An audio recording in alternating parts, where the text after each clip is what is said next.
Welcome to my latest case, We're gonna The Secret of play the Old senior. Clock. The year 1930. The place, the road to Titusville, where we find Nancy Drew behind the wheel of her blue roadster, pondering this question. Why did Emily Crandall, a girl whom Nancy knows only through their mutual friend Helen Corning, ask Nancy to drive all the way out to the Lilac Inn to see her? Does it have something to do with the fact that Emily's mother died barely a month earlier, leaving Emily to run the restaurant with only her guardian to help her? And more important, why, when she called, did Emily sound so desperate? The spunky teenager turns off the main road, blissfully unaware that Emily isn't all that awaits her at the end of the driveway. No, Nancy Drew is about to get her first taste of the mystery, intrigue, and adventure that are to become her destiny. Thought it froze for a second there.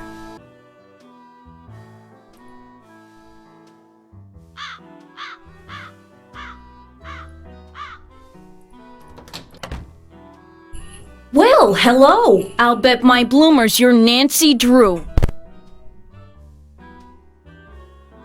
That's right. Are you Emily's guardian? You got it. I'm Jane Willoughby. I'm Emily's guardian, but only for the next 3 months until she turns 18. Then she's on her own.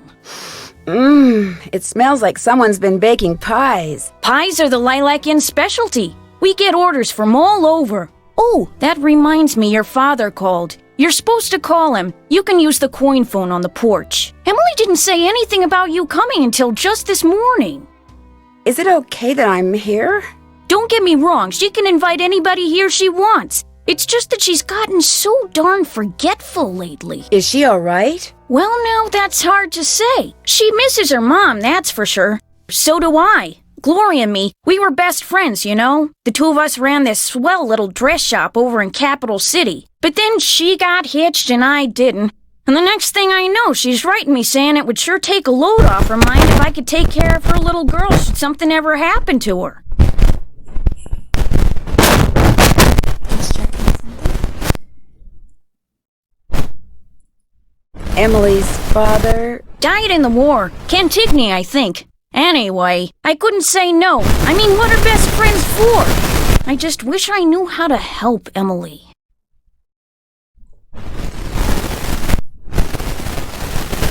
You make it sound like she's in some kind of trouble. She's been acting so... Look, go talk to her. She probably just needs to spend some time with a bear cat like you instead of some dumb Dora like me. Go on up, she's in her room. Just make like a Boy Scout and be prepared.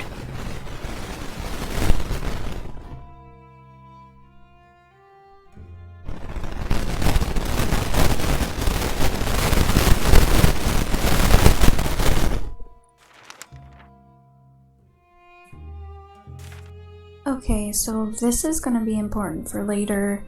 As the number of homeless men drifting from town to town looking for handouts increases with hard times, so does the use of the peculiar signs and symbols they have developed to communicate with each other. To see these hobo symbols in action, you may well need to look no further than your own backyard. For example, is there a circle with an arrow coming out of the side drawn in chalk, or coal on a nearby sidewalk?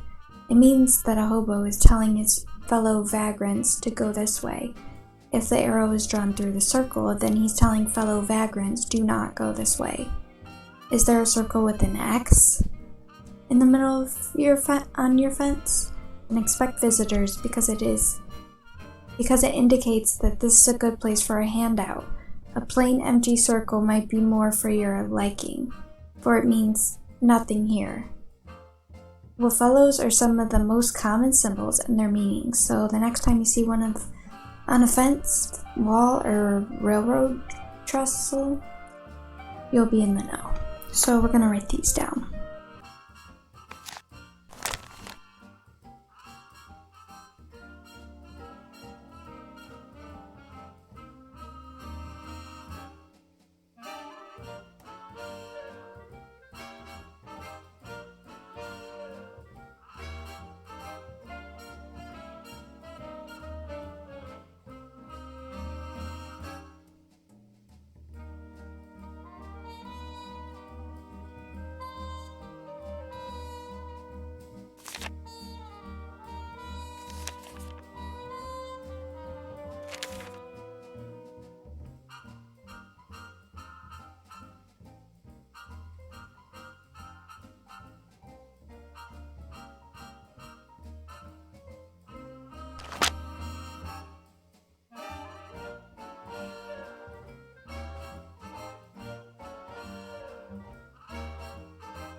Nancy, hi. Welcome to the Lilac Inn.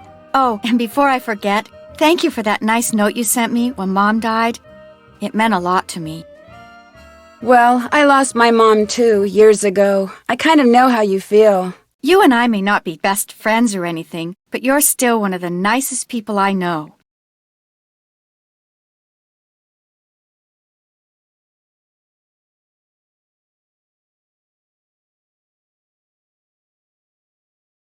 Well, thank you. That's why I'm hoping you'll do me a favor, a big favor. You and your dad. What kind of favor? Shh! What's wrong? I thought I heard something. Your father has a safe, right? You need to put something in a safe? See this jewelry? I'd like you to take it home with you and put it in your father's safe. It's beautiful. It was my mother's. The few times I saw her wear it, she looked just like a movie star. I was hiding it here in my room, but all things considered, I'd feel a lot better if you would just take it home and have your father lock it up in his safe. What do you mean, all things considered? Strange things have been going on around here. That's all I can say. I know it sounds loony, and Jane probably told you that I've been acting loony, but please do this for me. What was that? Emily, come downstairs, quick! The kitchen's on fire! Come on, we better get out of here.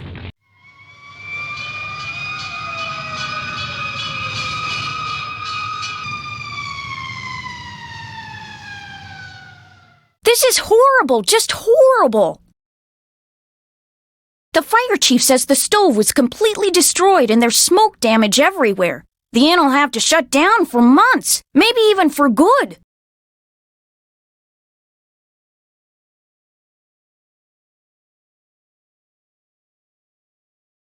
Does he know what caused the explosion?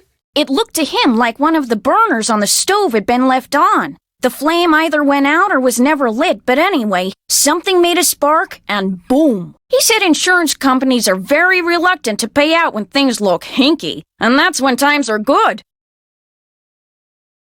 Where did Emily go? She was right here. Emily was the last person to use the stove. Like I said, she's been real forgetful lately. I think she's pretty upset, but it's not her fault. What with her mom passing away barely a month ago, and me showing up, this total stranger who doesn't know the first thing about kids or running a restaurant, and her trying to do everything all by herself. It's just too much, that's all. Who wouldn't go a little off their nut? I better get that. The line to the regular phone got burned up in the fire, so now the only phone we got is the coin phone on the porch. Excuse me. Oh, no! Emily?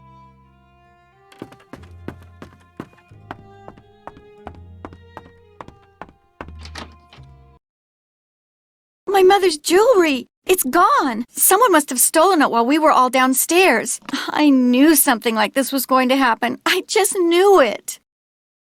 You mean this sort of thing has happened before? Yes. No. I'd rather not say, but I will say this. I did not leave the stove on. That fire was not my fault.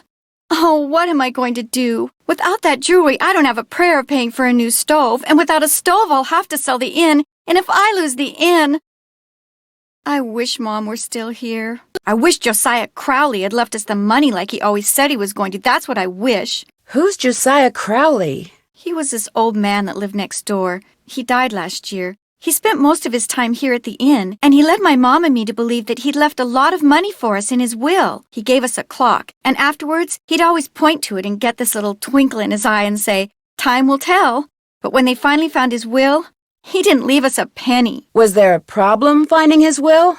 It didn't turn up for months. Then finally someone found it in a drawer in Josiah's house. Josiah was kind of a screwball. One time he showed up at my birthday party dressed as my great-aunt Harriet. I didn't know it was really him until 2 days later. Anyway, he had all these weird hobbies, and he always thought it would be really keen to read minds. Josiah invited Richard Topham to move in so Topham could help him develop his paranormal powers right there in his house. Josiah was a sweet old man, and I do miss him, and he was free to give his money to whomever he wanted. But to get our hopes up like that, and then leave us nothing, it just wasn't like him. How many people knew you kept your mother's jewelry in here? No one. Well, Jane, my guardian, she knew, but I didn't tell anyone else. Was your mother's jewelry insured? Gosh, I forgot about that. I don't know. Jim Archer, I bet he'd know. He's our banker. I guess I should go talk to him. Not one of your favorite people, huh? Oh no, Mr. Archer's very nice. I mean, for a stuffy old banker. I'm just so bad at business things. And Jane, my guardian, she tries hard, but she's no good at it either. Maybe you could go talk to him. Please? It would be such a big help. Sure. He runs the Main Street Bank. You can't miss it. I'll call him and tell him you're coming. Is the clock in the parlor the one Josiah gave you? Yes. I don't know why he gave it to us. It's never worked, and nobody can open it to find out why. Where is Richard Topham now? He still lives in Josiah's house, which is right down the path out back. His house and the inn were built at the same time by two brothers during the Civil War. I'll be back in a little bit. Don't forget to call your father.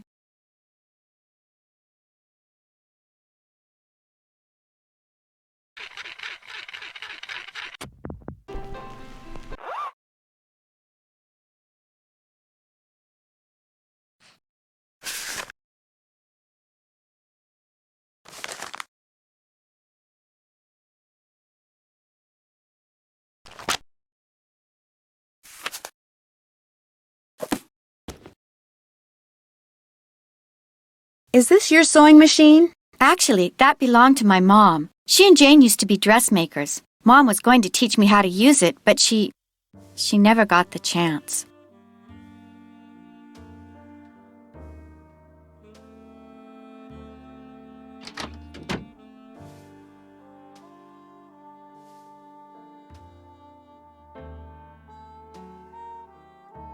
So, is Emily all right? Someone stole her mother's jewelry. What?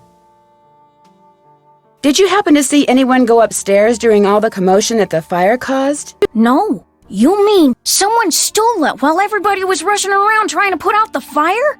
Hypers! If you can't trust a fireman, who can you trust? Are you sure no one besides you and Emily was in the kitchen this morning?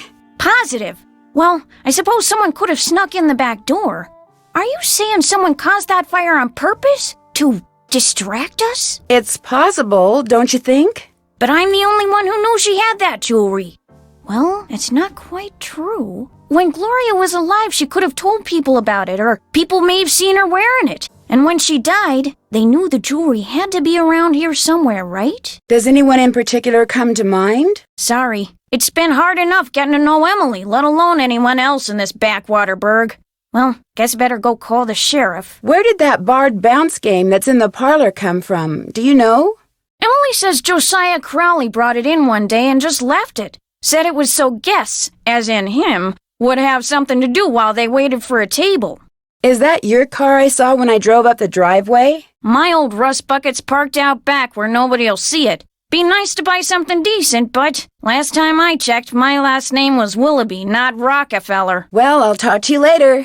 You betcha.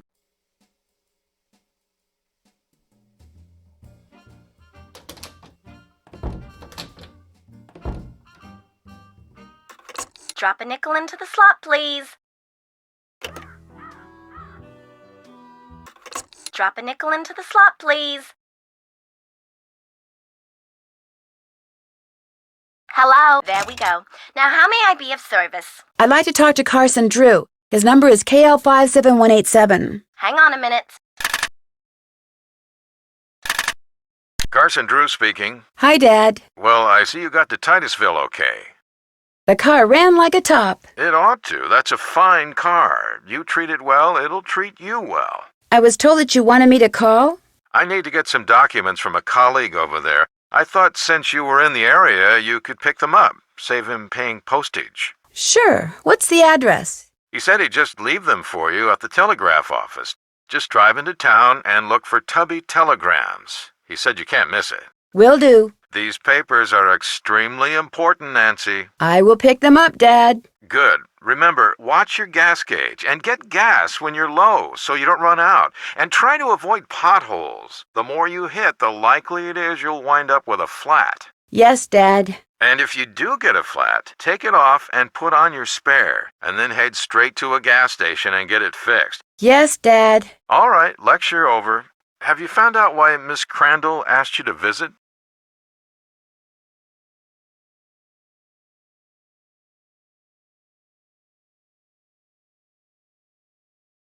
She wanted me to have you lock her mother's jewelry up in your safe. Only someone stole it before I could take it with me. Stole it? Good gosh.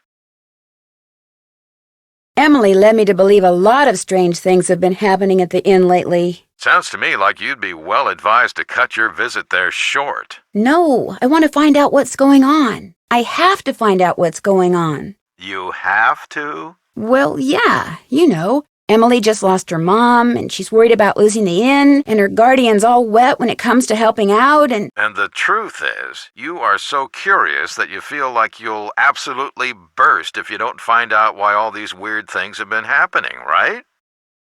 Yes. Don't worry, I know the feeling. You're a chip off the old block, I'm afraid. Well, as long as you're like me in one other way, you should be fine. What way is that? Smart? Careful.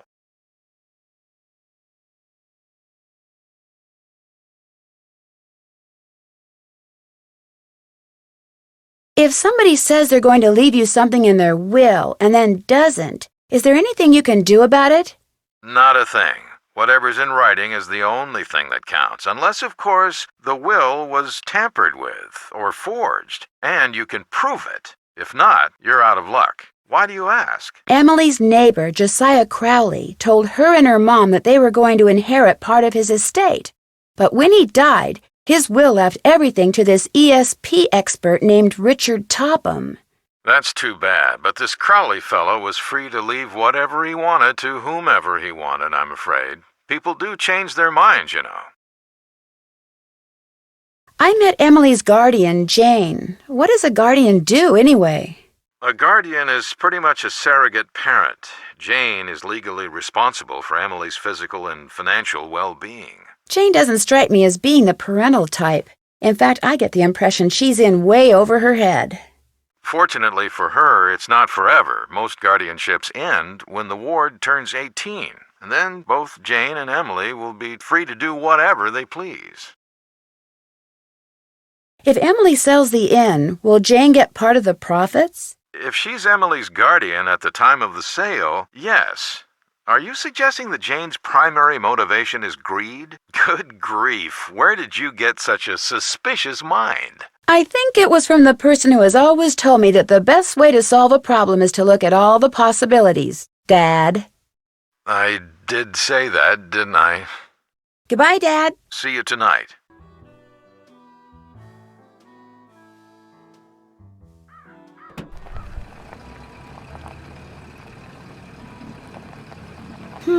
That car I saw before is gone. That's suspicious. Okay.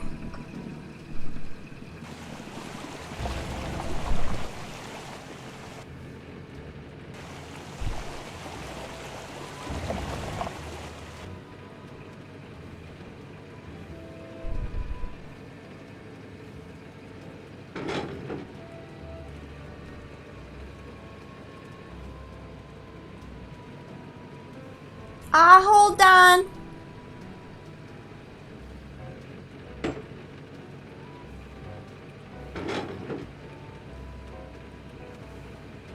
Hello, I'm looking for Jim Archer. Right through that door. Hello! Are you Nancy Drew?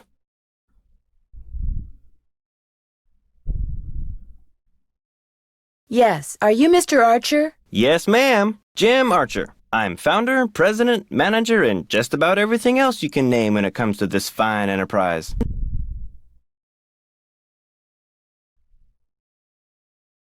I hear that some businesses aren't doing so well these days. Ever since the stock market crashed, one business after another has closed, including banks. President Hoover keeps saying that a recovery is just around the corner, but you have to wonder.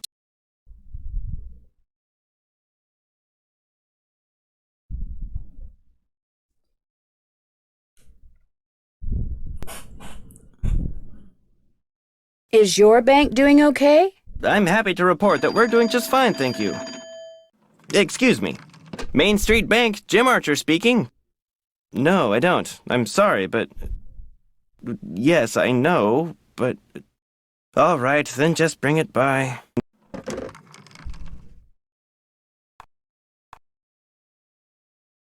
Sorry for the interruption. How can I help you? How well do you know Jane Willoughby? You know, Emily's guardian? Not well at all. Met her once or twice. Seemed a little flighty. Do you think Emily's going to be able to run the inn by herself? Times are just too tough. If she's smart, she'll sell before the bills start piling up. Do you happen to know whether the jewelry Emily inherited from her mother was insured? Well, I know for a fact that it was not. Why? Because someone snuck into the inn today and stole it. Oh, no. I heard there'd been a fire in the kitchen, but when it rains, it pours, doesn't it? I told Gloria not to let that policy lapse. Okay, that sounded very unsympathetic. Why did she let it lapse? She felt that since Josiah Crowley would be leaving her a large sum of money when he died, or so she thought, paying to insure her jewelry just wasn't necessary. How well did you know Josiah Crowley? Well enough for him to name me executor of his will. An executor is the person who makes sure the terms of a will are carried out. Why do you think he wound up leaving Gloria nothing? I have no idea. Truth be told, he'd given me the impression that I would be well taken care of when he passed on too. But when I finally read his will, it all went to Topham. Where did Josiah keep his will? He'd hidden it in a chest of drawers in his house. It took me months to find it. When he named me executor, he said he'd tell me where it was hidden when the time was right, whatever that meant. The will you found in Josiah's house. Is it possible that Josiah didn't really write it? Well, the thought that it could be a forgery did cross my mind. But an expert verified that the will had been typed on Josiah's typewriter and signed in Josiah's hand. But Richard Topham lived in Josiah's house. He had access to his typewriter, and he could have copied his signature. As far as the law is concerned, the matter is closed, Miss Drew. But it's possible that Josiah's real will is still out there.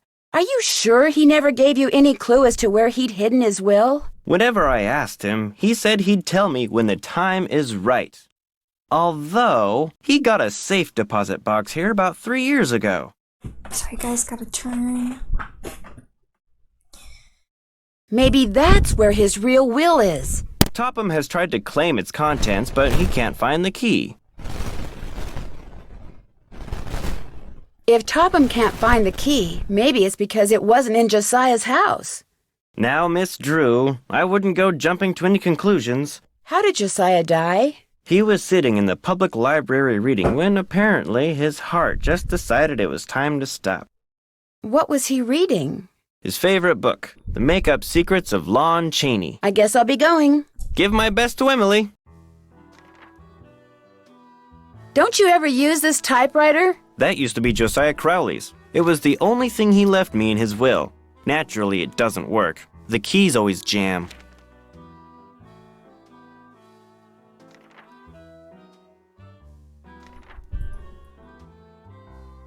October 9, 1929. Dear Mrs. Sheldon, here is the trivet I said you could borrow for your party at Twin Elms. Please take care of it because I will want it back someday. Your friend, Josiah C. I wonder if Josiah ever got his trivet back.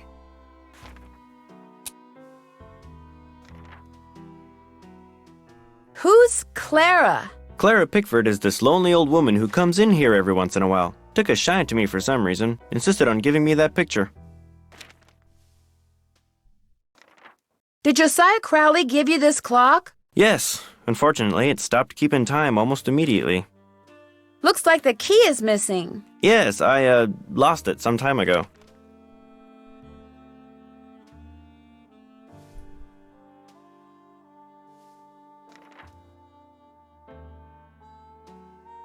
Is this your car? Yes, it is. Bought and paid for.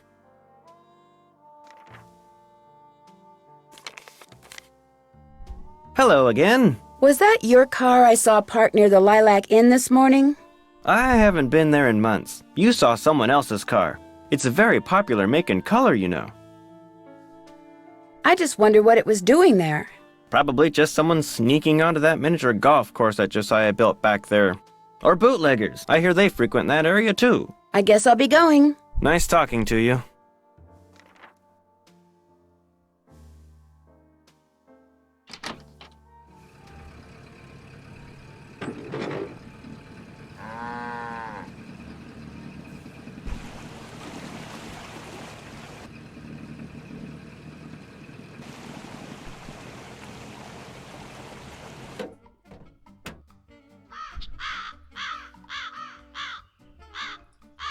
Okay, so we're gonna explore a little.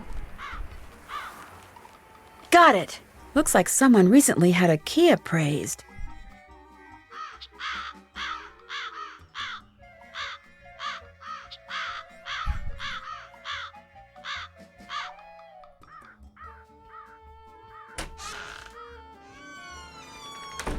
Over here, Miss Drew. Find the toy mouse and give it to Yuri, would you please? Otherwise, he'll just keep meowing. He hates strangers.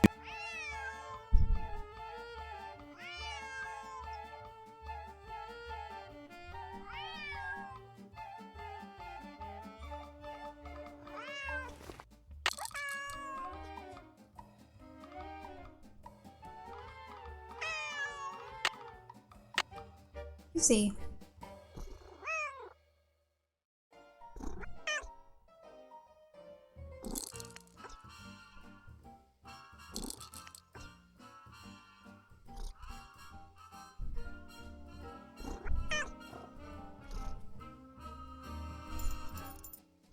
How nice of you to drop by, and thank you for walking instead of parking in the driveway. I'm expecting a pupil. I'd hate for her to have to park on the road. How did you know who I was?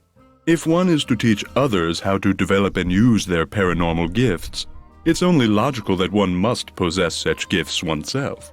Does that mean you can read minds or tell the future, or what exactly? The paranormal includes telepathy or communicating by sending and receiving thoughts, extrasensory perception or perceiving that which cannot physically be seen or heard, and psychokinesis, using one's psychic energy to reshape or move objects. When I walked in just now, it looked like you were in a trance or something. I was in the process of trying to make these spoons move by using nothing but my own psychic energy. Have you ever focused sunlight through a magnifying glass until it was a minute yet searing point of light, Miss Drew? Yeah, I guess. You see, that's what I do with my cerebral emanations, my thoughts. I focus them until they're a beam of pure energy which ultimately disrupts and transforms the molecular force field surrounding the target object. And you can actually make objects move? Yes. Well, on occasion. As I tell my students, increasing one's rate of success is simply a matter of practice. Do you have a lot of students? Oh, indeed. I take them through exercises designed to help them increase their output of phantasmic energy. If you want to sign up for an introductory session, I believe I have an opening today. What I'd really like to do is talk about Josiah Crowley. Oh. I'm afraid I'm busy, young lady, far too busy to engage in idle conversation. When would be a good time for me to come back? I'll be blunt, Miss Drew. I've discovered that the more time I spend with the, shall we say, intellectually unendowed, the more my cerebral pulsations seem to diminish. I'm afraid I cannot speak to you further unless and until you prove that you are worthy. That is, that your brainwaves are not unacceptably inferior and thus deleterious to mine. How would I do that? What I have here is an exercise in logic. If you can discern the correct solution, then I'll know that conversing with you will do me no psychic harm. You may take it with you. Good luck and good day. Would it be okay if I looked around? Go right ahead. The place is more like a museum than a house. What do you do with these? I put them on the windshields of cars parked in the area. Great advertising. Ever put them on cars at the Lilac Inn? All the time. I've gotten quite a few pupils that way.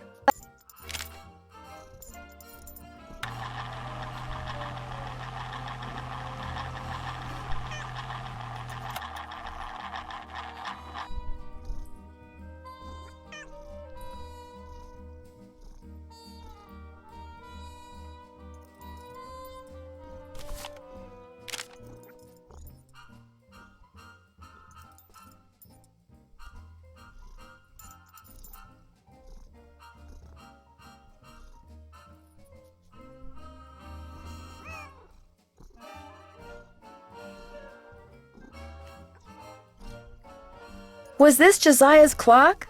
Everything in here was Josiah's.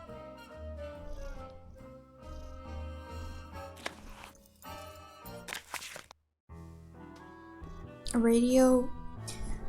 radiometer is a device which measures the intensity of heat and light, i.e. radiant energy. In 1873, Sir William Crookes developed a special kind of radiometer in which 4 square vanes were mounted on the 2 arms of a small rotor inside a clear glass bulb, resulting in a near vacuum.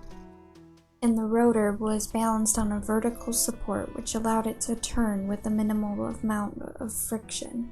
Each of the vanes was black on one side and silver on the other. The vanes revolved when exposed to light, always spinning as if the light were pushing on the black surface, making it appear to Crookes that light was applying pressure to the dark vanes. But this explanation for the radiometer effect was soon called into question. Since dark surfaces absorb light and shiny surfaces reflect it, light should actually apply more pressure to the shiny surface of the vane, which meant the shiny surface should appear to be pushed by the light. Since this was not the case, some other principle had to be at work. Another theory proposed that because the black surface absorbed radiant energy, rarefied gas on the black side of the vane would heat up and eventually apply enough pressure on the vane to make it spin. But the fact that the warmer gas simply expands and flows across the surface instead of pushing on it disproves this still widely held erroneous explanation for the radiometer effect. A more likely explanation involves thermal transpiration, or the flow of cooler gas molecules toward warmer molecules, which causes the cooler gas on the shiny side of the vane to pass around the edges toward the warm (black) side, and which results, counterintuitively, in the vane moving away from the warmer gas toward the cooler gas. The radiometer is sometimes referred to as a light mill because light is used to turn the vanes much as water is used to turn a mill wheel. It is doubtful, however, that the movement of the vanes can ever be put to such practical use, for the friction needed to turn a gear would prevent the vanes from spinning when exposed to light. That's what you think. Depends on what you do with the light first, pea-brain. Okay.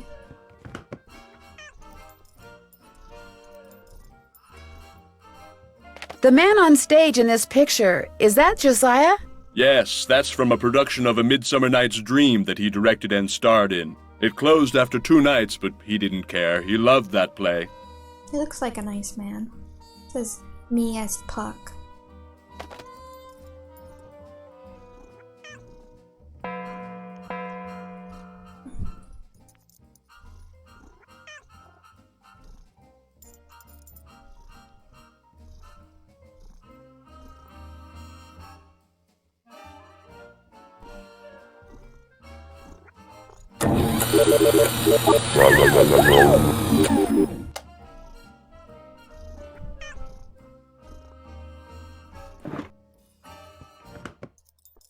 Lest I forget. What are you when you win barred bounce? What poet is the cat's meow?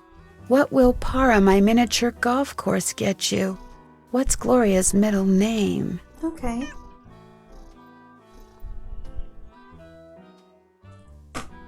So we're gonna write that down.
Becoder is in the rivet. 2 to the right.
Oh, a miniature golf course! Swell!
Okay.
Looks like I'm supposed to put my scorecard in here when I'm done.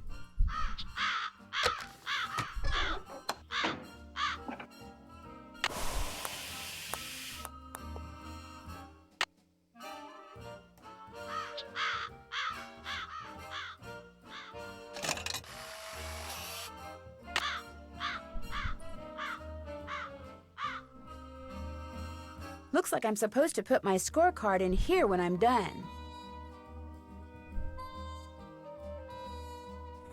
Alright.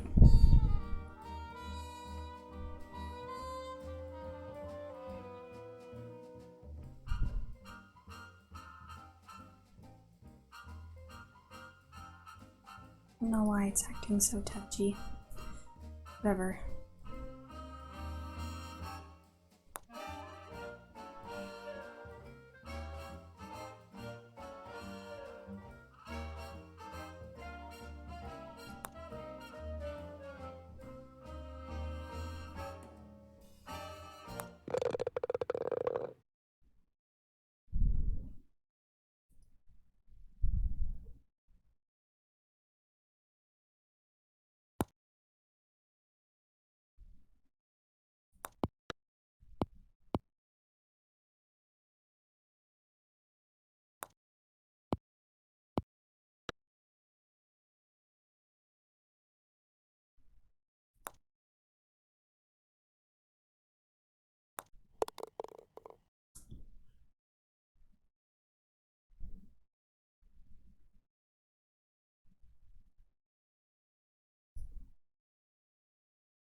Okay.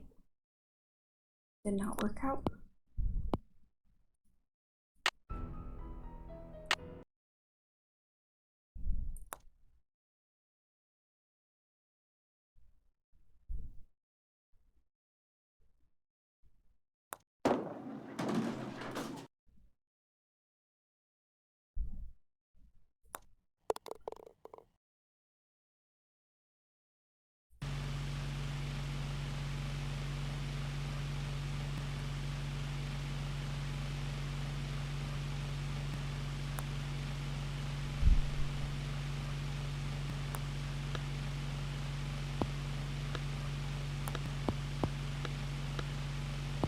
I'll get out of here before I embarrass myself.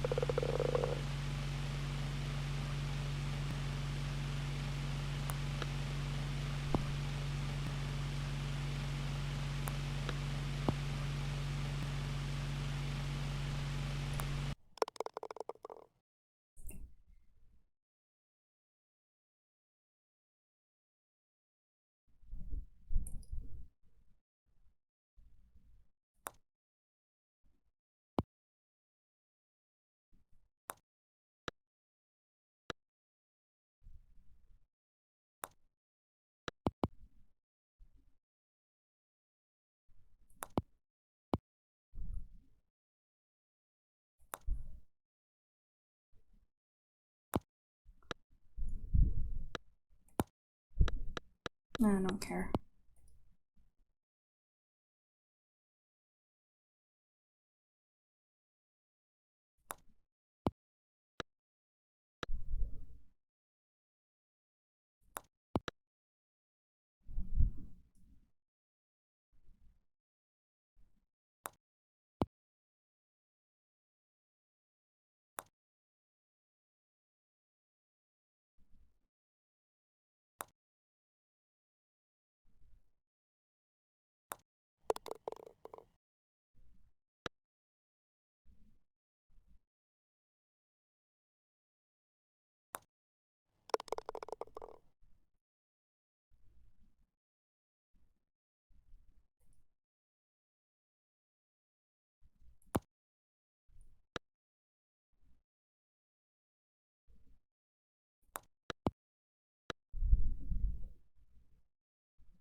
Oh, horse feathers. Yeah, whatever.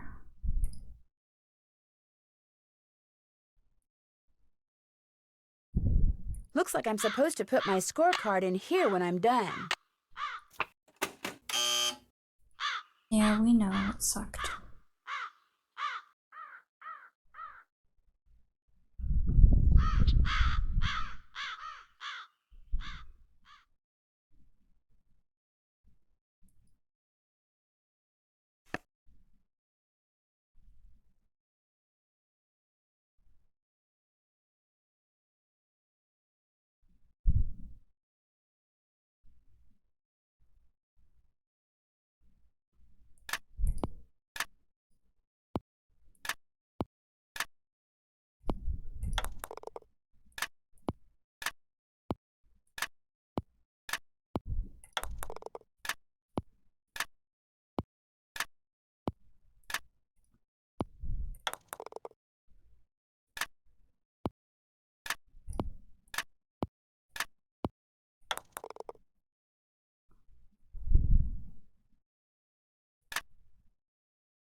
Interesting.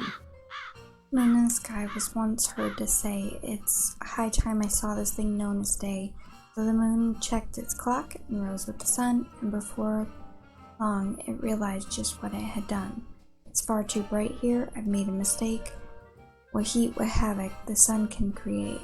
I want to go back, so when dusk came again, the moon rose when it should, and said, "Ah, 'tis heaven."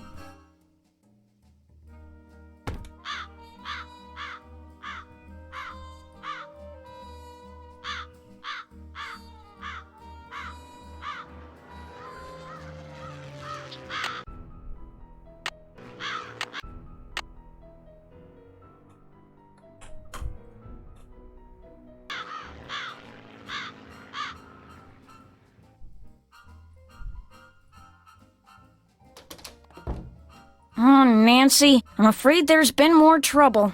Trouble? It's Emily. Oh, this is silly. I'm her guardian. I should just make her sell this place. She's only 17, for Pete's sakes. She should be out meeting boys and going to parties, not trying to run a business. Miss Willoughby, what happened? Just go ask her, and make her tell you everything.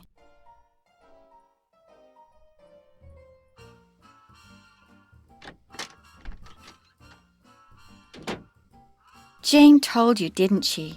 Not really. That picture on the wall over there, I saw it move. I was just sitting here and it moved all by itself. I saw it move, I really did. Last week, a book fell off the shelf for no reason. And before that, I heard these weird noises. And almost every day I hear a voice, like a whisper, coming out of nowhere. Jane thinks it's nerves, but I don't want to talk about this. Did you see Jim Archer? I'm afraid I don't have very good news. The jewelry wasn't insured?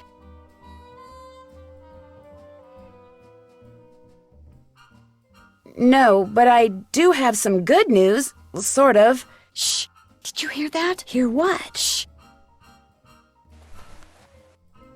Nothing. I'm going to have to sell the inn, aren't I? You know, it's possible, just possible, that the will that was found was not the will Josiah wrote. You mean he may have left us money after all? No. That's wishful thinking, and I refuse to get my hopes up again because they'll probably just get dashed again. Listen, I feel bad enough that you drove all the way out here for nothing. Maybe you should just go home. Would you mind if I stayed for a while? No, but I really don't feel like being sociable right now. There's nothing for you to do. I'd like to see if Josiah hid a second will somewhere. What are you? Some kind of Sam Spade? Well, just because I've never solved a mystery before doesn't mean I can't. Anyway, there's no harm in trying, right? Who knows? I might turn out to be good at it. Be my guest. Did Josiah ever say anything about hiding his will somewhere? No, but he was always hiding stuff. I know because he was always writing reminders to himself about how to find it. But whenever the subject of his will came up, he'd just say he was happy knowing we were going to be happy when he passed on. Time will tell. That's all he'd say. What was your mother's middle name? Lois. Why? Oh, just curious. Okay, I can write that down.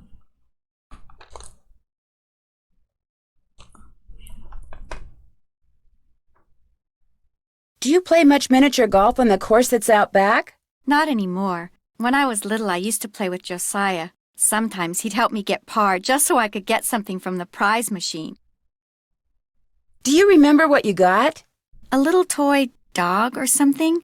Very cheaply made, and quite forgettable, obviously. Do you have any idea where Josiah may have hidden a safe deposit box key? He could have hidden it anywhere. He always said his favorite hiding place was right under people's noses. I'll be back in a little bit. Okay.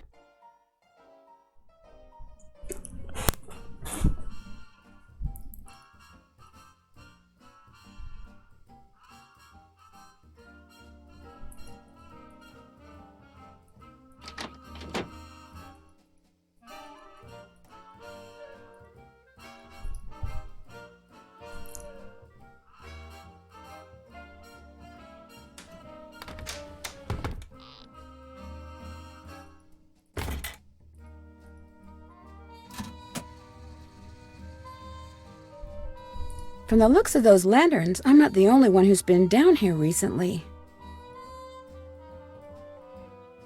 An old piggy bank! Swell! $1! This piggy bank looks like it's been here for a long time.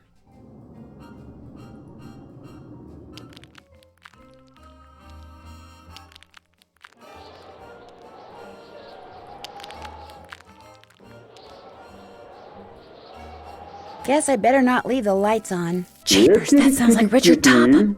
This door must open right into his living room. Go, good kitty.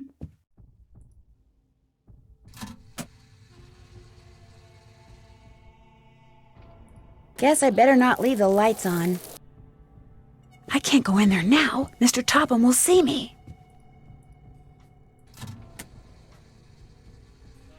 I figured I was just messing around. Like to get caught, I guess.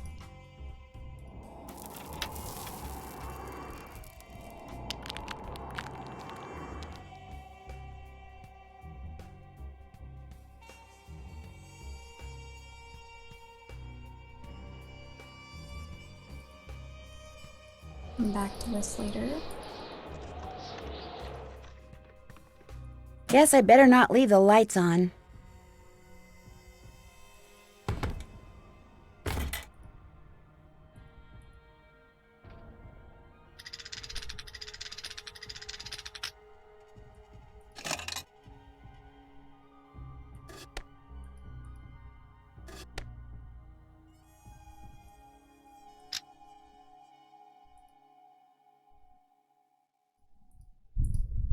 So, what did Emily say? Did she tell you about the pictures and the voices? How long has this been going on? For about 2 weeks, I guess. You know what? I'll bet it's me. I'll bet it finally hit Emily that I'm just not Gloria and I never will be, and that running this place is always gonna be all up to her. And it was just more than her poor mind could bear. What did the sheriff say when you called him about the stolen jewels? He said since nobody got robbed at gunpoint or anything, coming out here again just didn't seem necessary. Said it sounded to him like the jewelry had just been misplaced. You see, it only felt fair to tell him about Emily's, delicate state of mind. Does the miniature golf course that's out back belong to the inn? No, that was Josiah Crowley's. Way I hear, he built it himself. Was it open to the public? Nope, it was just his own private little course. Can you imagine? Wish I had money to throw around like that. Have you met Richard Topham? Yeah, I've had the displeasure of meeting that quack. You don't think he can help people develop their psychic powers? The only thing he's good at is separating little old ladies and dim-witted rubes from their hard-earned cash. In fact, he came over while they were putting out the fire today. Asked me who you were, and I was so frazzled at the time I told him. I don't usually give that crackpot the time of day. Josiah Crowley seemed to think he was legit. Like that circus fella said, there's a sucker born every minute. Me? I think ESP is a lot of J-U-N-K. Well, I'll talk to you later. Bye now.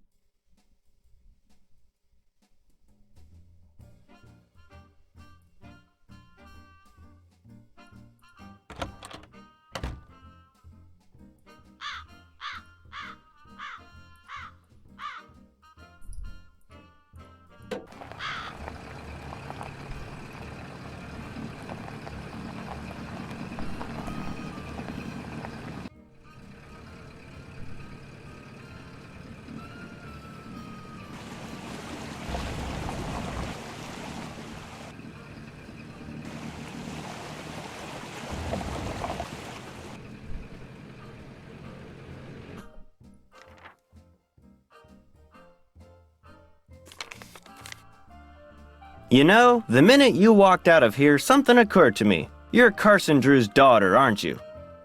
Guilty. We went to law school together, only he actually went into law and I wound up here. So how's he doing? Business pretty good? Great. Couldn't be better. That's nice. That's real nice. Well, you tell him you saw me, and you tell him I'm doing just fine too. So what can I do for you? What's your opinion of Richard Topham? Interesting gentleman who's in an interesting line of work. Do you think he really does what he says he can do? He makes a living doing whatever it is he does, so obviously someone thinks he's the real deal. I guess I'll be going. Say hi to Carson for me.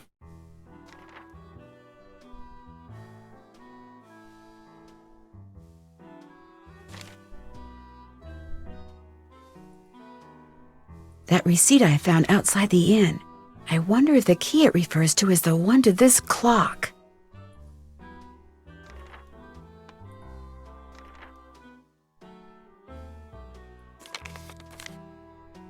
Hello again. I guess I'll be going. Nice talking to you.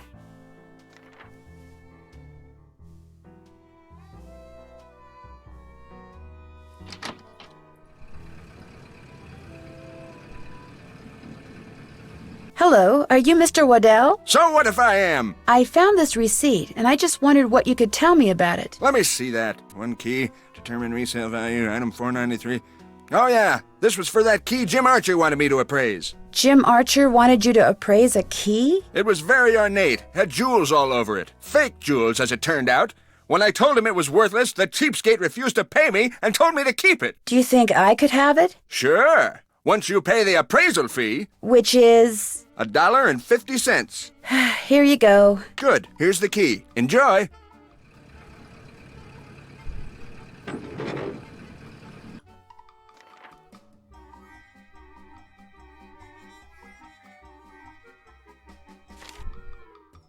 Before I fool around with this, I should make sure it's okay with Mr. Archer.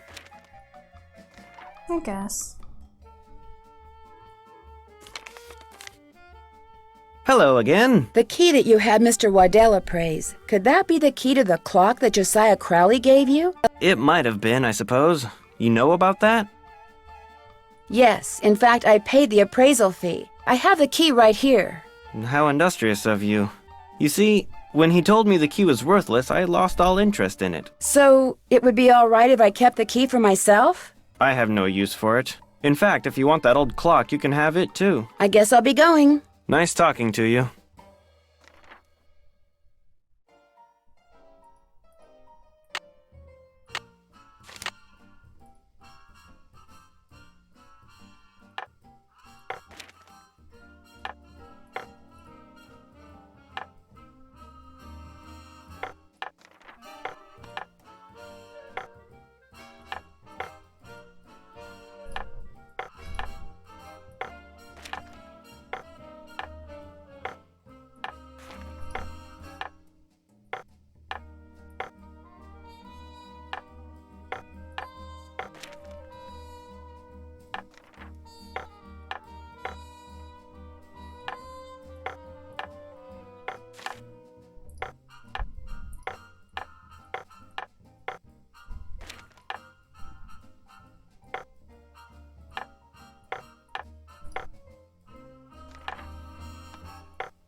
Wonder what this mirror's doing in here.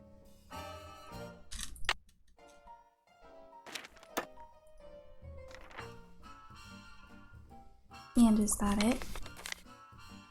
Hello again. I guess I'll be going. Come back anytime. Okay, that was it.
What's cooking? Well, I'll talk to you later.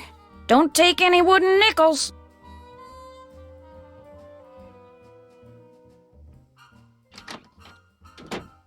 Hi, Nancy. I'll be back in a little bit.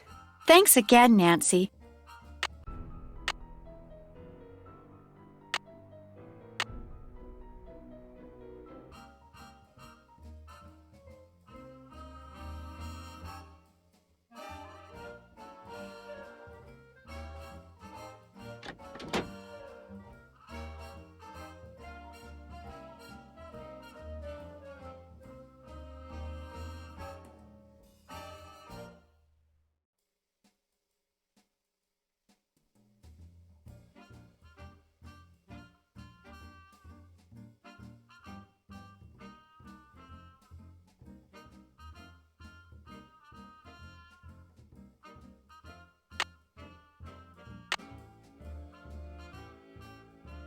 That looks right.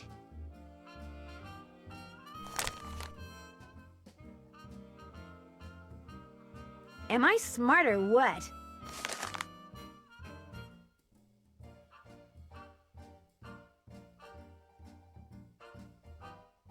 I'm getting there.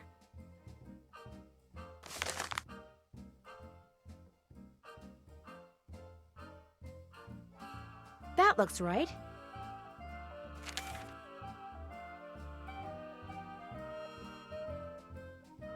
Am I smart or what?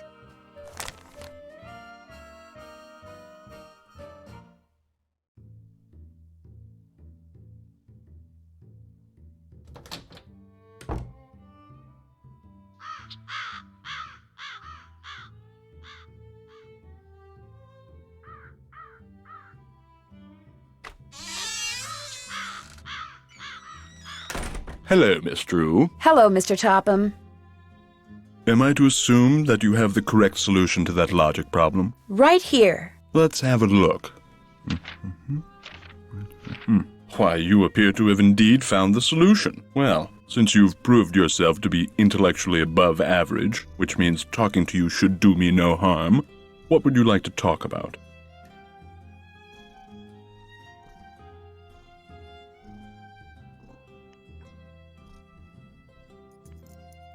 When and how did you meet Josiah Crowley? Last summer, while on my way to the university for a conference, I stopped for a bite at the Lilac Inn. Since it was crowded and I was in a hurry, I agreed to share a table with an elderly gentleman who, like me, was by himself. As soon as I told Mr. Crowley who I was and what I did, well, he insisted that I give him a training session that very afternoon, and was so thrilled with his progress that he demanded I stay and teach him everything I knew.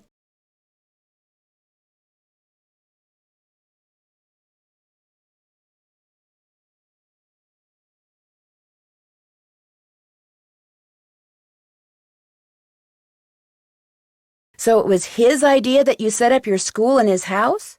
Oh, I know rumor has it that I somehow tricked him into it, that I insinuated my way into his home, but I assure you that was not the case.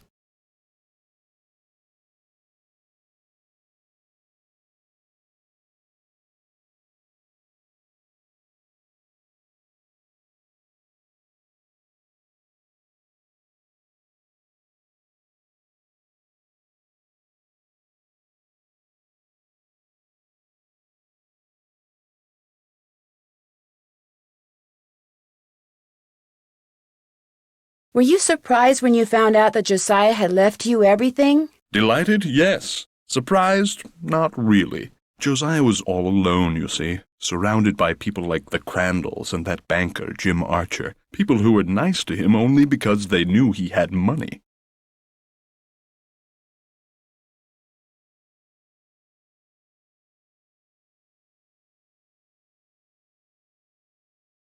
What's in the carriage house that's out back, do you know? That was Josiah's workshop. I assume it contains even more detritus. What do you think happened to the key to Josiah's safe deposit box? Josiah no doubt lost it. He had a terrible memory, poor fellow. Are you still looking for the key? What's the point? No doubt it's filled with the same thing as this house. Junk. But if it's junk, why haven't I gotten rid of it, you may well ask. Well, I know it's silly to hang on to Josiah's things, but he was a wonderful man, you see, and I just don't have the heart to get rid of them. Too sentimental for my own good, I guess. Have you ever made par on the golf course that's out back?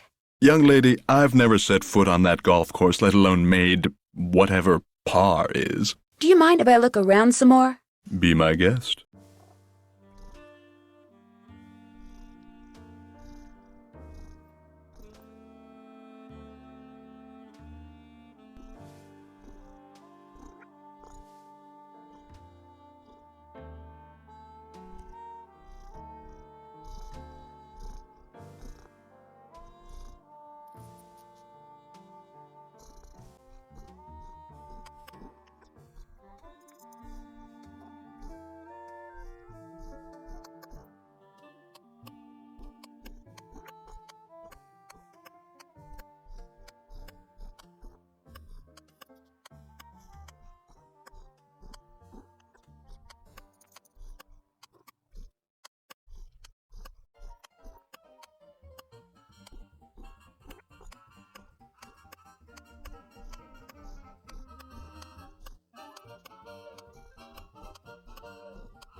I hit it too hard.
I hit it too hard.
I did it!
I wonder what goes here. I can't get it out.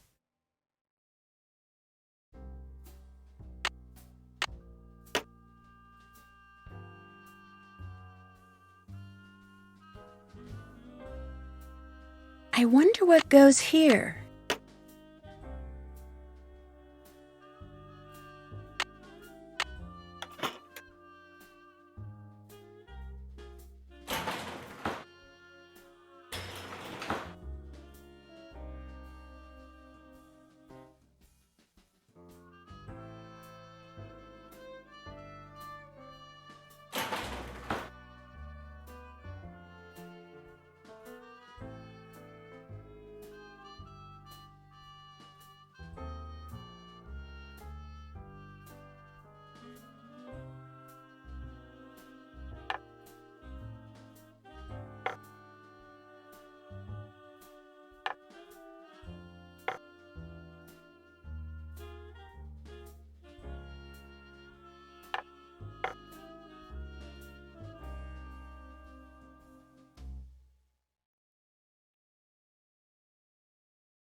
I need to adjust the mirrors so that the light hits them just right.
That won't work. Looks like Josiah was a ham radio operator. Looks like I can't use the radio unless and until I replace the crystal.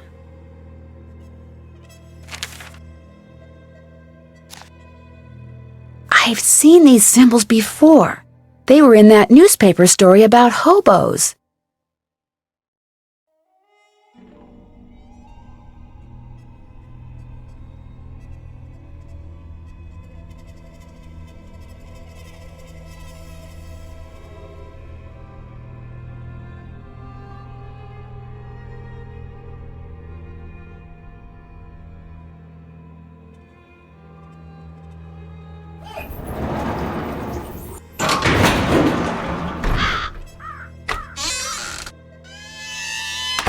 Hello, Miss Drew. Hi, Mr. Topham.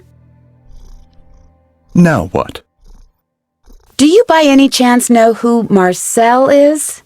Marcel was what Josiah called his favorite hat. His hat?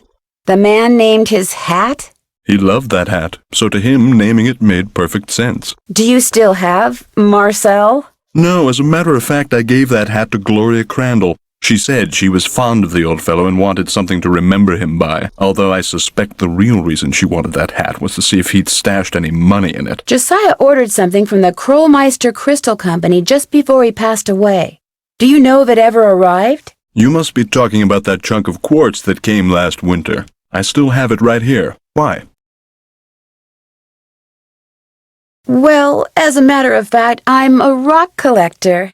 Do you think I could have it? Perhaps we can work something out. You see, amazing as this is going to sound, I am able to project my thoughts into another person's brain. Is that so? The only problem is, not everyone has the intellectual capacity to receive my thoughts. But since you have already demonstrated a high level of intelligence, yes, you may very well be the ideal subject. Subject? As in experiment? You are going to help me prove that I am telepathic. Here's what we're going to do. I'm going to shuffle a deck which contains 5 sets of these cards. Then I'm going to turn my back, draw a card, look at it, and start transmitting my thoughts. When you receive my thoughts, you will identify the card I'm looking at. Once you correctly identify 5 cards in a row, I'll give you that piece of quartz. But what if I can't do it? Just stay focused on the cards and my superior brain power will do the rest. Very well. Let's begin. This is which card? This one. Marvelous. Here's another. Do you know what card I'm looking at? This one? Very good. Here's another. Do you know what card I'm looking at? I think it's this one. Yes. Here's another. Tell me, what card is this? I think it's this one. Excellent. Here's another. What card am I holding? This one. Very good. You did it. Well, actually, I did it. But in any case, thank you for your assistance. Here's the piece of crystal that Josiah ordered. Take it. You've earned it. Well, actually, I earned it, but let's not quibble.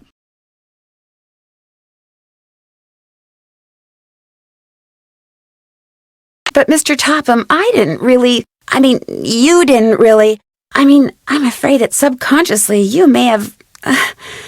Yes? Never mind. Do you need anything else?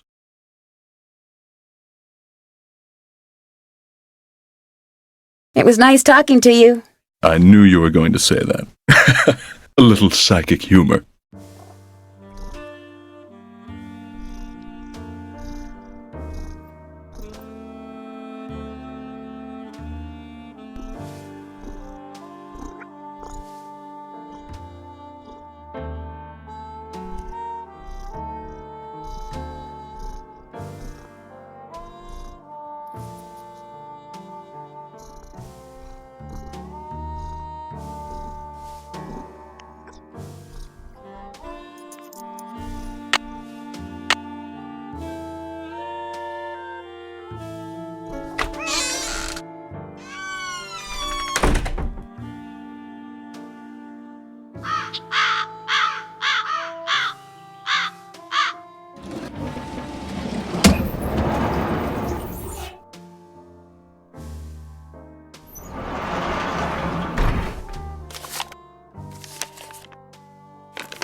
Drop a nickel into the slot, please. There we go.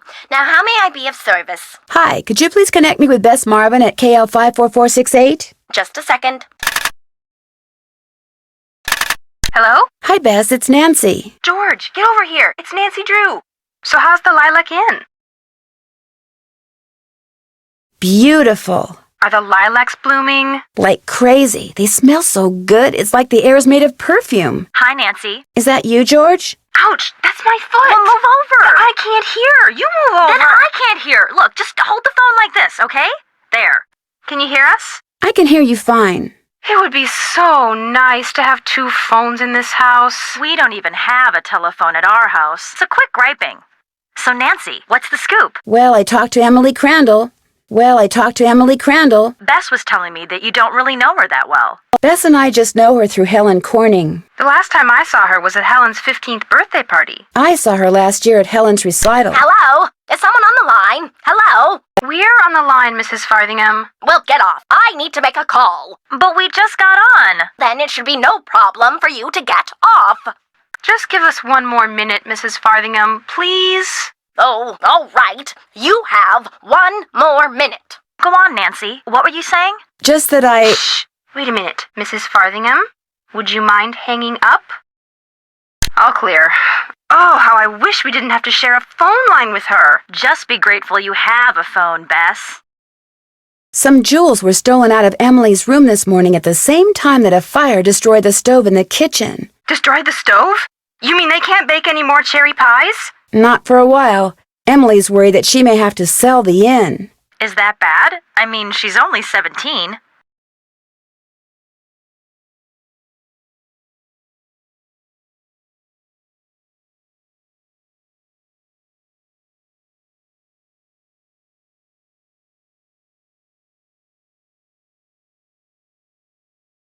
It gets worse. Emily admitted to me that she's been seeing and hearing things. Jeepers. You can't go batty when you're only 17, can you? Depends on who your cousin is. Ha ha. I don't think she's going batty, but I do think something's going on around here. Like what? I don't know. Yet. Yet? Well, I can't just turn around and drive home now, can I? Why not? Because... Are you girls still on the line?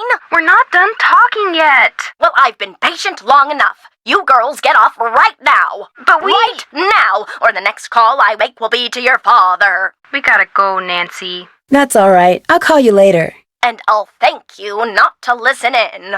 Oh, don't worry, Mrs. Farthingham. Only nosy busybodies listen in on other people's phone calls. Yes, well, hang up and be quick about it. Bye, Nancy. Talk to you soon. Drop a nickel into the slot. There we go. Now, how may I be of service? I'd like to talk to Carson Drew. His number is KL57187. Hang on a minute. Carson Drew. Hi, Dad. Hello. Did you pick those papers up from the telegraph office?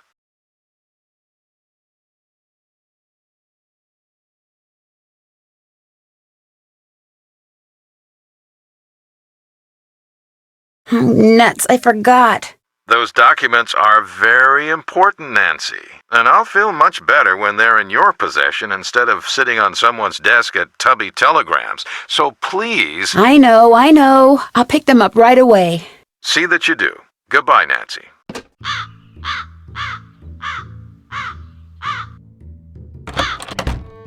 What's cooking? Well, I'll talk to you later. Alrighty-dighty.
Something I can do for you? Well, my name's Nancy Drew, and my father said Say no more. You're here to pick up some papers. They're in that envelope. Thank you. You're welcome. Say, is that your roadster out there? Yes, it is. Did I park somewhere I shouldn't have? No, it's just that my regular driver never showed up today, so I've got no way to deliver all these telegrams. How would you like to earn some extra cash? You mean you want me to deliver them for you? You've got a car, you're trustworthy, or at least your father thinks you are, so what do you say? I'll pay you 25 cents each time you complete a delivery.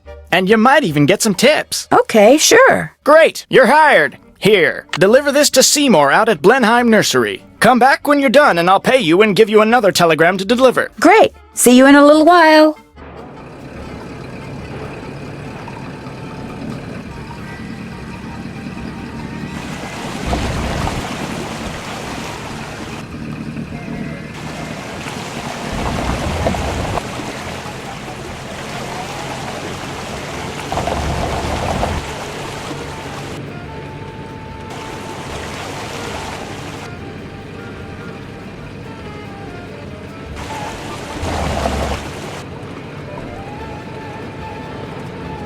Welcome to Zippy's, where zipless service is zippily zapped and zippy service is the zippiest. Fill her up? Just 25 cents worth, please.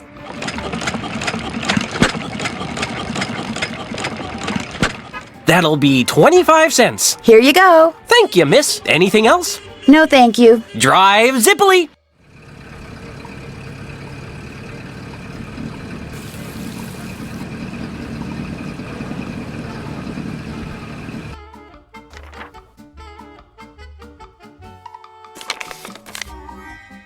Hello again. Did Josiah ever say anything to you about someone named Marcel? Marcel. The name does ring a bell, although for the life of me...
Hello, Mr. Waddell. Now what? I need for you to cut a blank from this piece of quartz. No big deal. Let's see it. The blank needs to be just like the one you made before for Josiah Crowley. Like I said, no big deal. You're gonna have to cough up $2, though. You can pay me when you pick it up. Good day.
Did you deliver that telegram? Not yet. Can't pay you until you deliver it, you know. I know. See you later.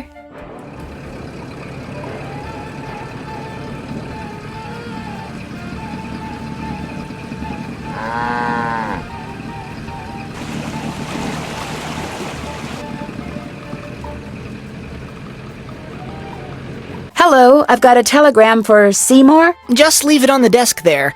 I'd tip you, but as you can see, my hands are filthy. What are you doing? I'm trying to doll up some of my plants before this guy named Mr. Martin comes in. He's a big cheese at some oil company, and I'm hoping he... Ow! Did that plant just bite you? It did kind of feel that way. I think I'll be going now. Bye!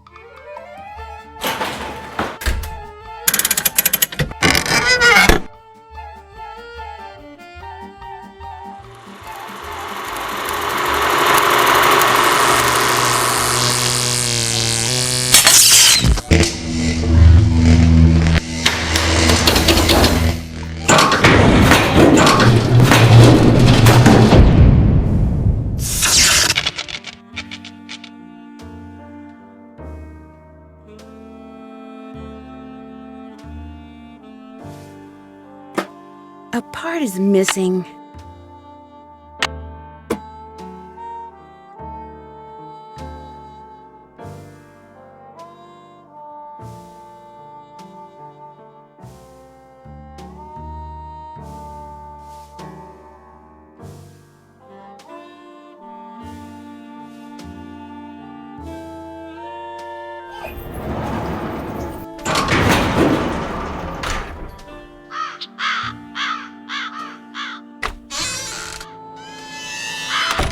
Hello, Miss Drew. Hi, Mr. Topham. Now what? It was nice talking to you. I'm sure it was.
Why do I get the feeling someone's following me?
Guess I better not leave the lights on. I don't hear anybody. Now would be a good time for me to sneak inside and have a quick look around.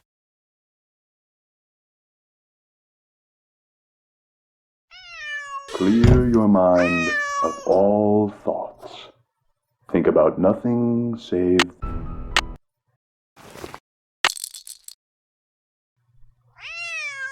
Yori, be quiet. You're disturbing us.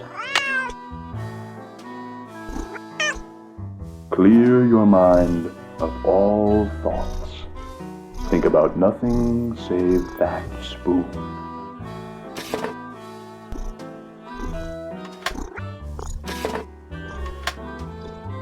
Mr. Topham? Yes, Mrs. Deckman? Is it okay if I blink? Yes, it's okay if you blink. Just keep focusing. Your eyes, your thoughts, focus. Should I concentrate on the top edge or the bottom edge? Either.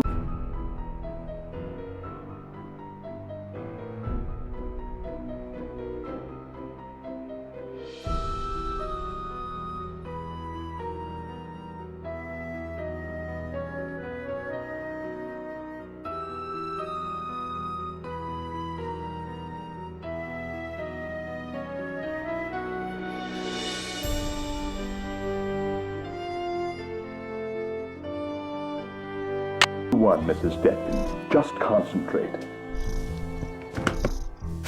Josiah must have circled these quotes, but why? Something tells me I better write down all the stuff that's circled here in my journal.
Mr. Topham? Yes, Mrs. Deckman? Am I trying to push it or pull it? Push it. You're trying to push it, all right? I'd rather try to pull it. All right.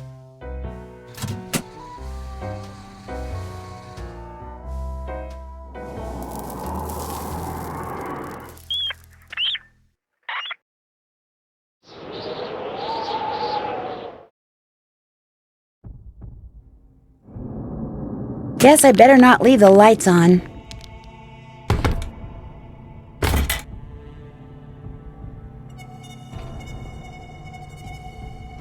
What's cooking? Well, I'll talk to you later. Don't take any wooden nickels.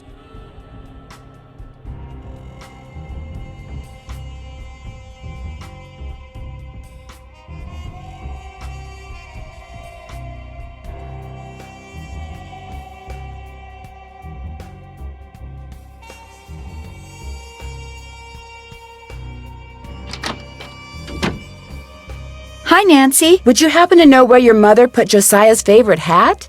Look in the drawer right below me. That's where all Mom's mementos are. I'll be back in a little bit. Okay. Maybe this is the key to Josiah's safe deposit box. You don't need to look at everything in there, do you? Sorry. Oops, can't play this record until I take the other one off. Would it be okay if I played a record? Sure.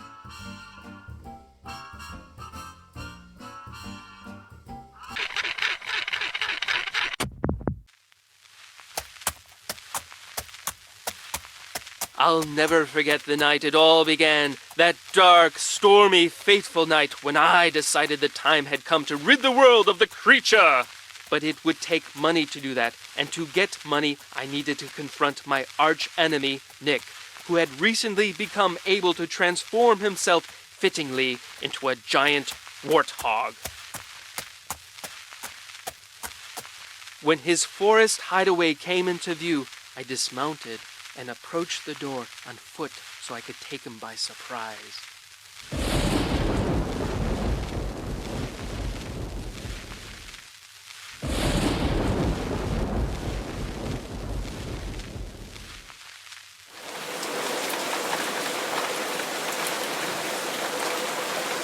My fear that he would hear me proved groundless, for a terrible storm began to rage, washing away the sound of my footsteps. I peered through the rain-streaked window beside his front door and could see him sitting in front of the fire. He had returned to human form, but the malicious smile on his face suggested that he was recalling his recent porcine exploits. Seeing that the door was unlocked, I hurled it open and marched across the room toward him. "Step away from that bottle of warthog potion," I commanded, "and give me the 20 gold coins you stole from my poor servant." "I'm not going to give you a thing, save, perhaps, a taste of my sword." And with that, he drew his sword. In an instant, I had drawn mine, and so commenced the fiercest sword fight the world had ever known. The storm raging outside paled in comparison to our battle. To my surprise, Nick's experiences as a lower life form seemed to have improved his skill as a swordsman. I feinted, I parried, and yet victory eluded me.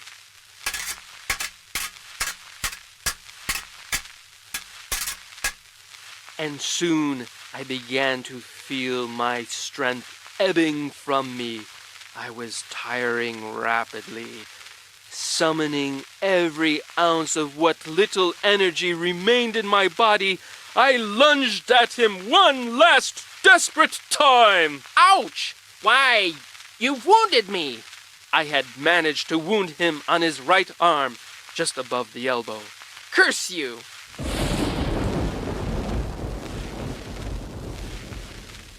His words, punctuated as they were by an untimely clap of thunder, sent a shiver down my spine.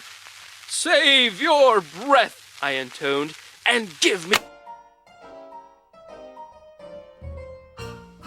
Hi, Nancy. I'll be back in a little bit. You're the best.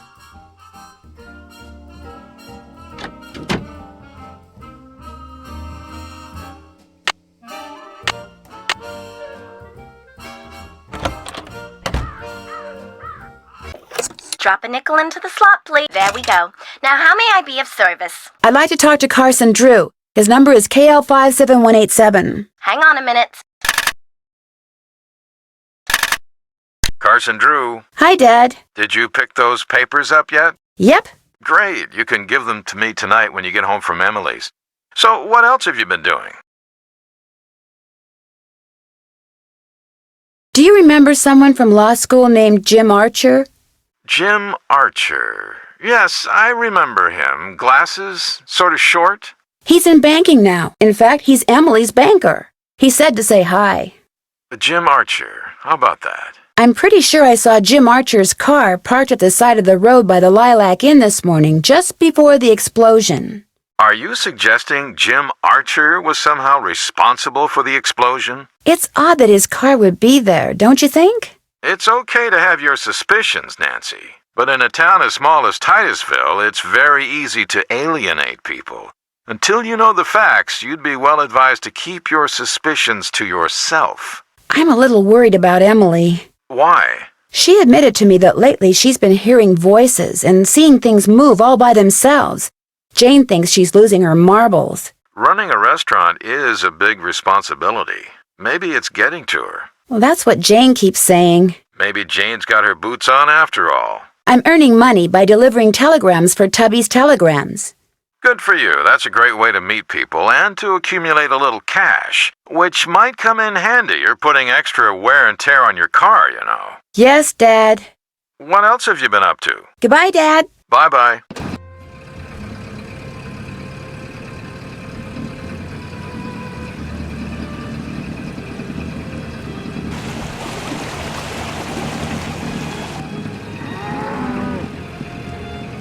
Hello, Mr. Waddell. Are you done making that blank? Have you got my fee? Right here. Good. Here's the blank I cut for you. Enjoy.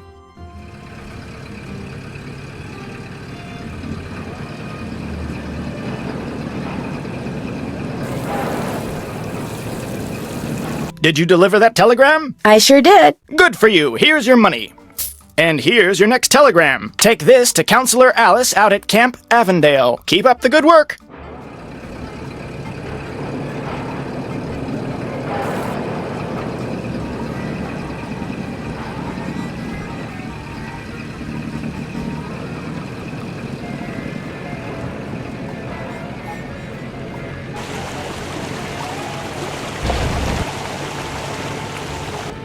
Hi, I've got a telegram for a counselor here named Alice. That's me. Hang on. Oh, go dry up, Jason! What a jokester. Anyway, thanks. I'm afraid I don't have any money to tip you. That's okay. Have a swell day.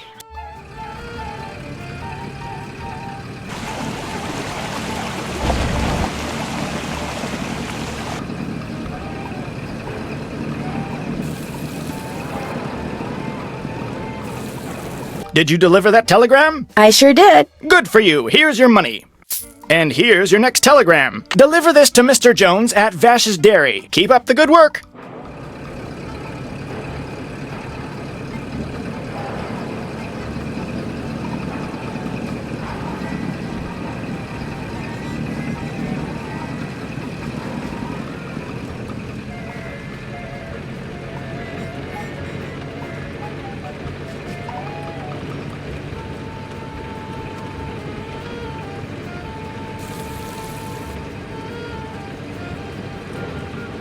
Welcome to Zippy's, where zipless service is zippily zapped and zippy service is the zippiest. Fill her up? Just 25 cents worth, please.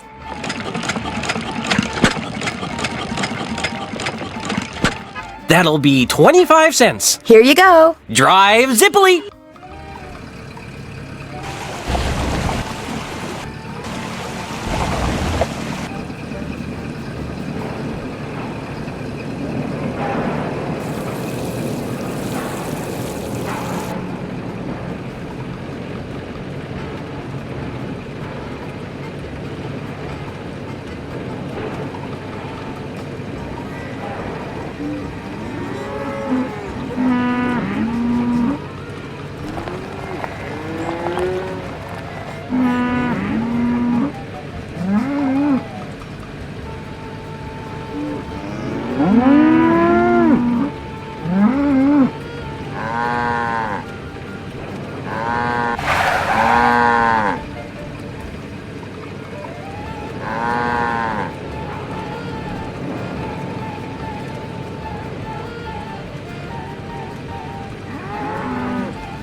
Hello, I need to deliver this telegram to Mr. Jones. That's me, thanks. You can tell me I'm all wet, but I don't have any money to tip you with. Wait a minute. Here, how about a nice fresh glass of milk? No, thank you. Bye.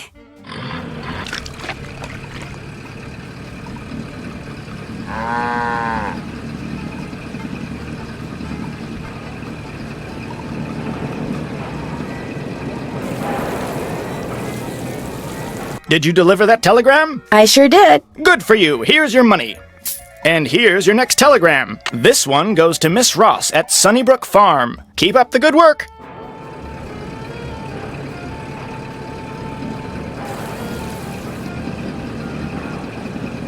Welcome to Zippy's, where zipless service is zippily zapped and zippy service is the zippiest. Fill her up? Just 25 cents worth, please.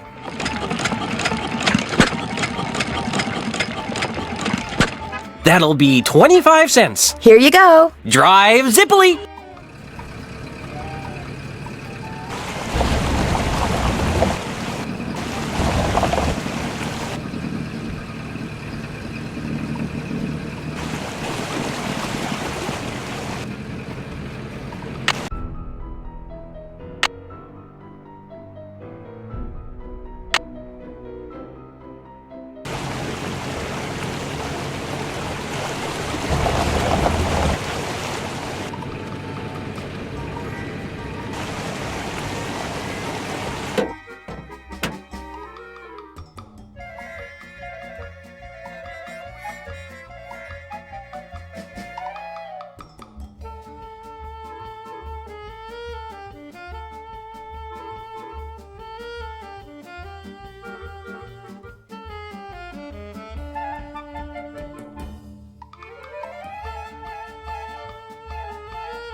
Hello again. I think I found the key to Josiah's safe deposit box.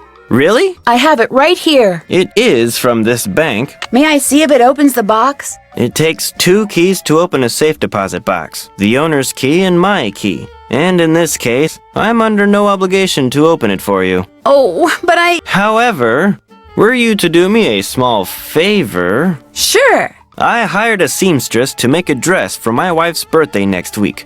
Unfortunately, the seamstress and I had a falling out, and now I need to find someone to finish the dress. Maybe I could find somebody. How much are you willing to pay them? Oh, the fact of the matter is, the dressmaker quit because I couldn't pay her. I misled you before. Business is not fine. This bank is on the brink of ruin. Oh, I'm sorry to hear that, Mr. Archer. I wanted to get my wife something nice because, well, it might be the last nice thing she gets for a long, long time. Now, Emily once mentioned that Jane used to be a dressmaker.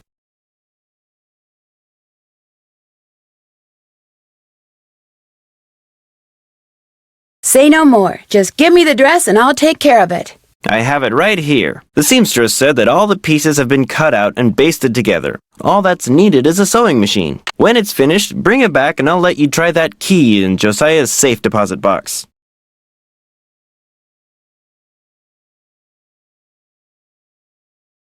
I guess I'll be going. Goodbye now.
What's cooking? Since you used to be a dressmaker, do you think you could help me sew something? Me? Sew? No, I can't. Sewing takes practice, and I haven't sewed a stitch in years. Whatever it is, believe me, I'd wreck it.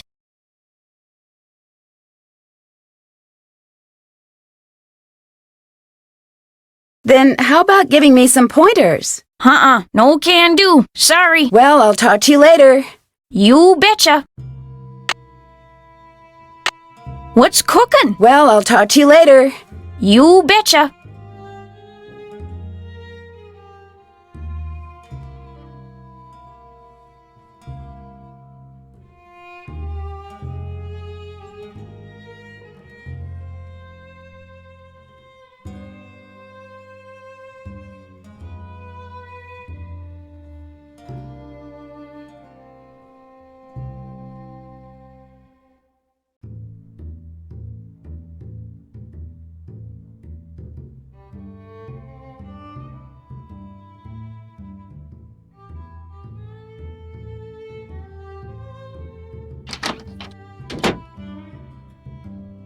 Would it be all right if I used your sewing machine? Go right ahead, but remember, you're on your own.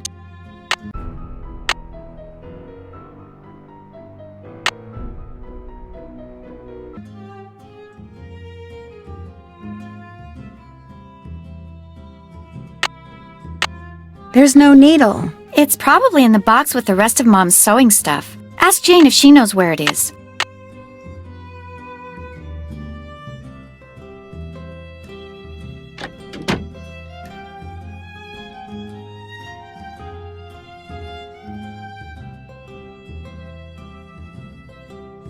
What's cooking? Would you happen to know where the needle for the sewing machine in Emily's room is? I moved all of Gloria's sewing things out of there and put them in a little box. Look, I'm supposed to get the pies we baked before all the hullabaloo this morning ready for the delivery man.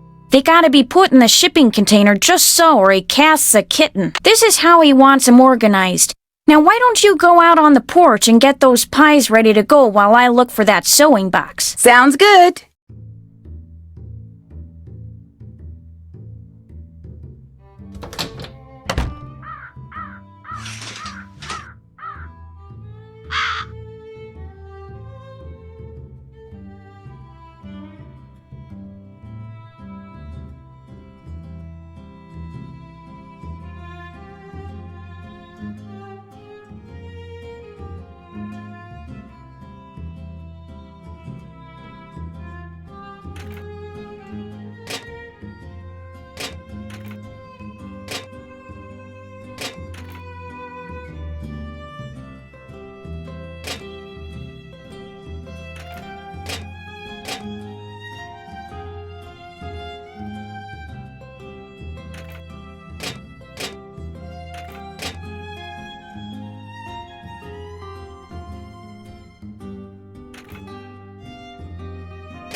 There, that should do it.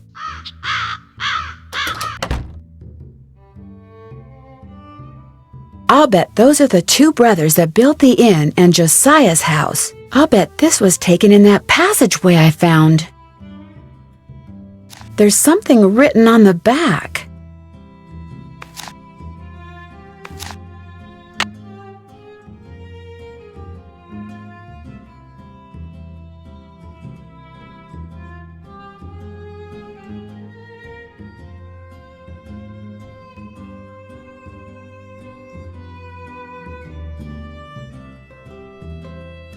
Thanks for doing the pies. The more I do it, the worse I seem to get at it. Here's that box. I'm sure that sewing machine needle is in there somewhere. I see it.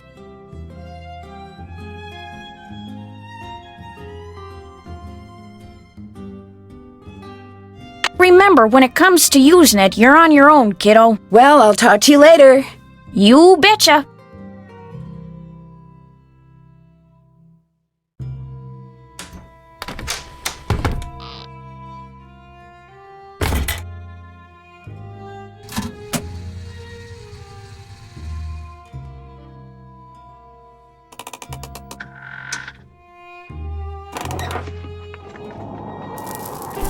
Jeepers, I'm behind one of the walls in Emily's room. I'll bet that's how someone makes that picture move.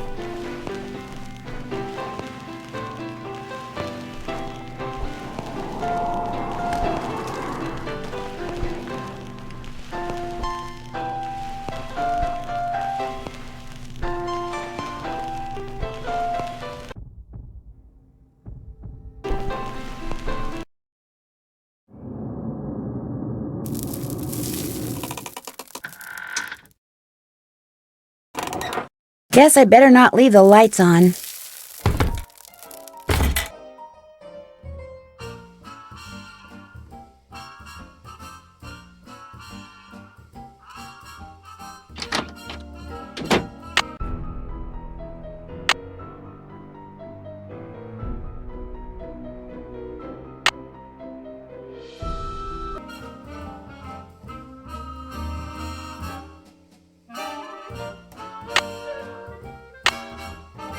I bet a needle goes here.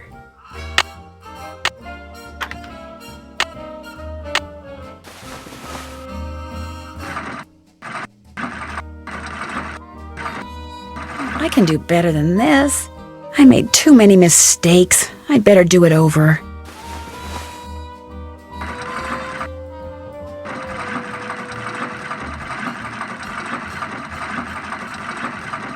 I can do better than this. I made too many mistakes. I'd better do it over.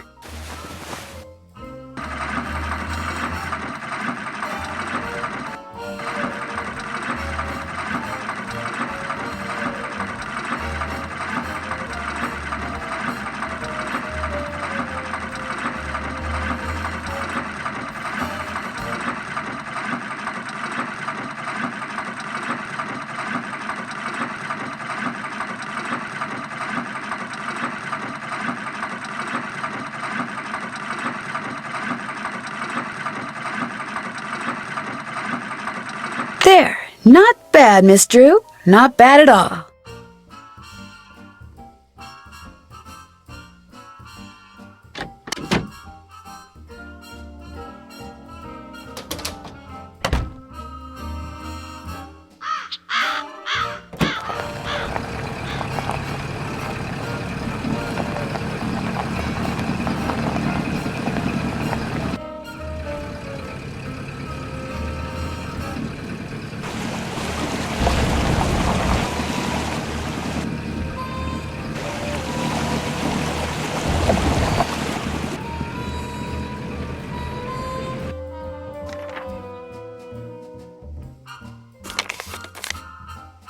How's the dress coming?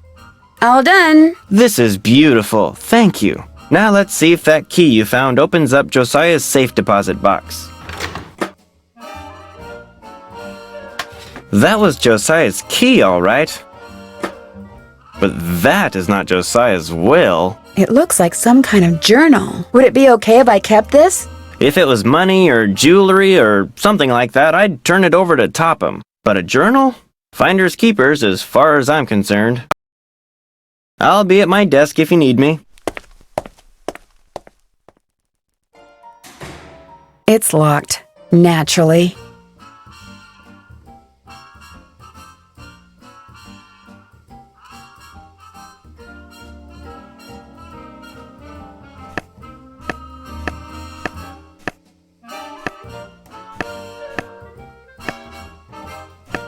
It's locked. Naturally.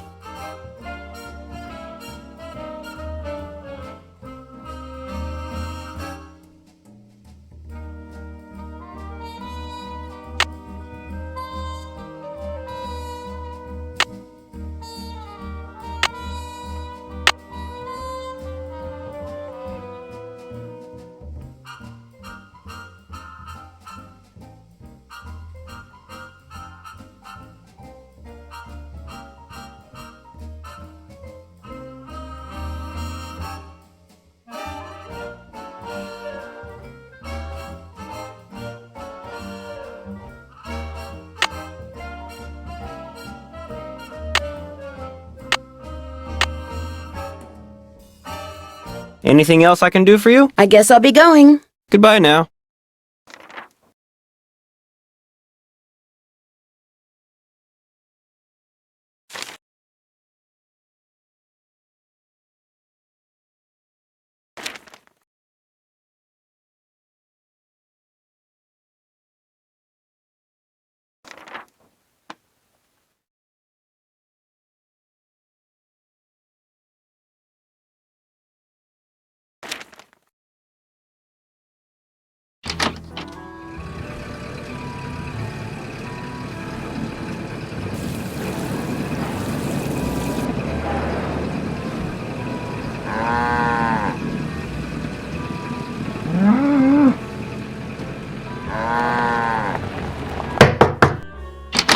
Mrs. Sheldon? Yes? My name's Nancy Drew. I'm a friend of Emily Crandall's. Get on with it, dear.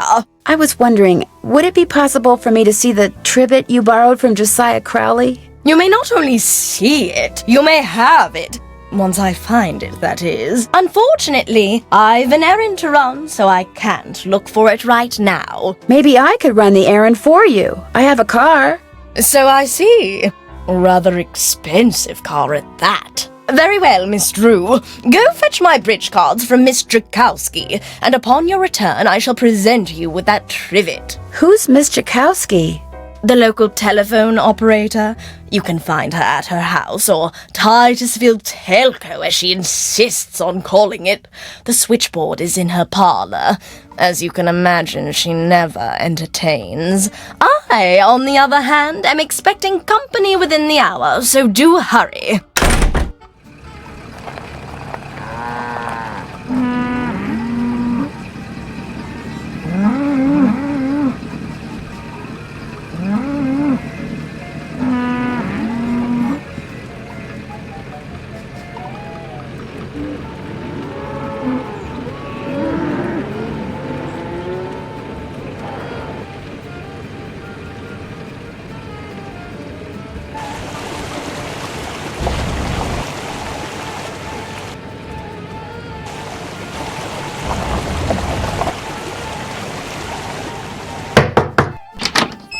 Yeah? Are you Miss Drakowski? Yeah, and you are? Nancy Drew. I'm a friend of Emily Crandall's. You know, at the Lilac Inn. Oh, yeah! I put you through to your father, didn't I? You pick up those papers for him yet? Actually, Wait a minute. How did you know about that? See this headset I'm wearing? I plug it in and what do you know? I hear things. Look, I'm kind of pressed for time. Going to a party and it takes me a while to get dolled up. What do you need? Mrs. Sheldon asked me to pick up her bridge cards from you. Tell you what, I'll get you those cards if you drive that fancy car of yours over to the orphanage and pick up some raffle tickets from Mrs. O'Shea. I should be able to unload a ton of them tonight. I'd be happy to. Good, I gotta go. Yeah, I'm coming.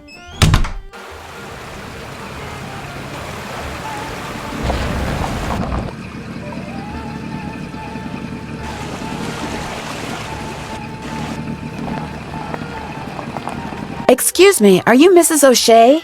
Yes? My name is Nancy Drew, and... Stephen, put that down this instant! We do not run with sticks in our hands! Or in our mouths! I'm sorry. You were saying? Miss Drakowski asked me to pick up some raffle tickets from you. Oh, yes, the raffle tickets. The fact of the matter is Elsie, no hitting! I can't even think about those raffle tickets right now. I promised the children they'd each get a toy for going a full week without breaking anything. And I'm short 5 toys. Do not eat that, Clarence! Would you like me to get 5 toys for you? Oh, goodness, if you could do that, I'd be forever grateful. They can be any kind of toy at all. The children aren't the least bit picky. Of course it tastes bad, Clarence. It's a pine cone. I better go rinse out his mouth before... Oh, would you look at that? He's actually chewing it. You're not a squirrel, Clarence. Spit that out this instant.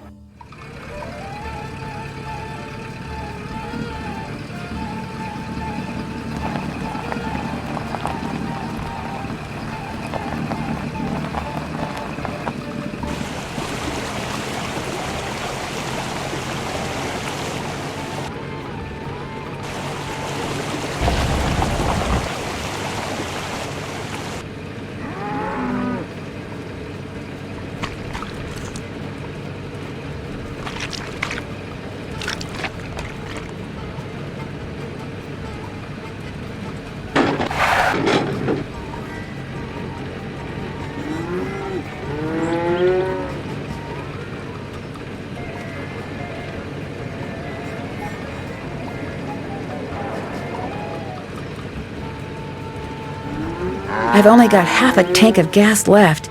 I should gas up before I forget. Maybe I could buy some toys for the orphans in here. A vending machine that just sells toys. Keen.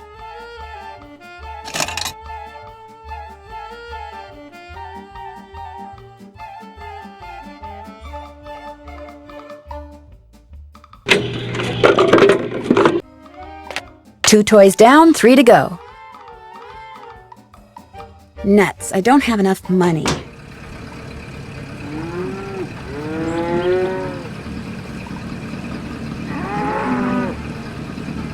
Hello. Get off my property! Now! And take that infernal noise machine with you! Fine, I'm going. Whatever you say. Yikes.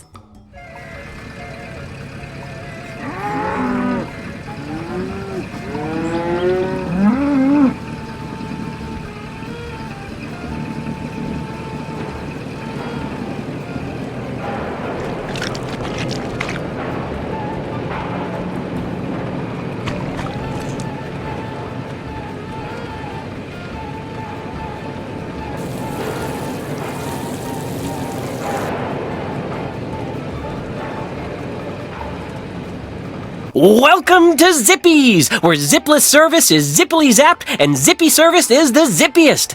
Fill her up? That's okay. I changed my mind. Bye.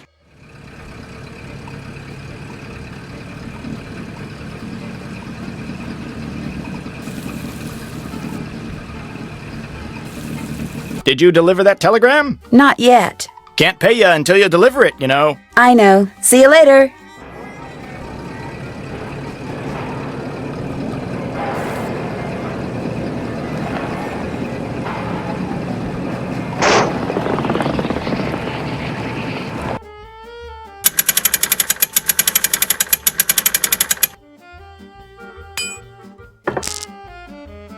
I don't need that yet.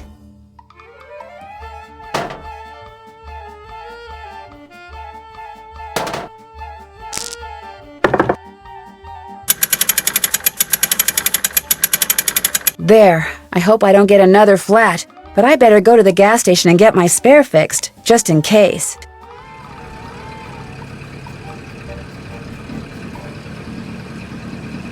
Welcome to Zippy's, where zipless service is zippily zapped and zippy service is the zippiest. Fill her up? Could you please fix my spare tire? You betcha.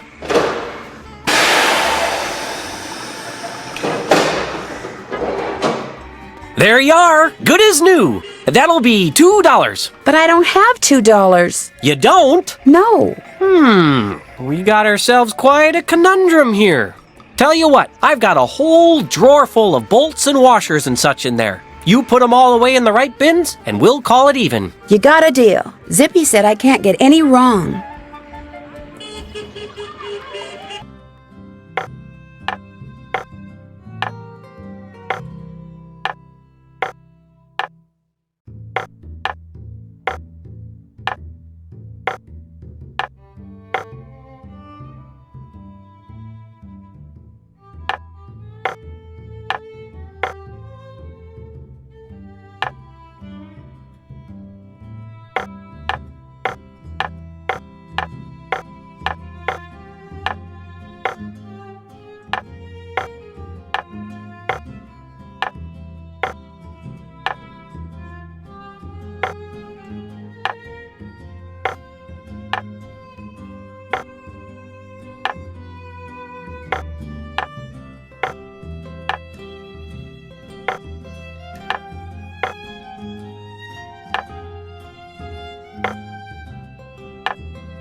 You did it! You're free to go. Just remember, drive zippily. I have got to figure out a way to make some money so I don't have to do that again.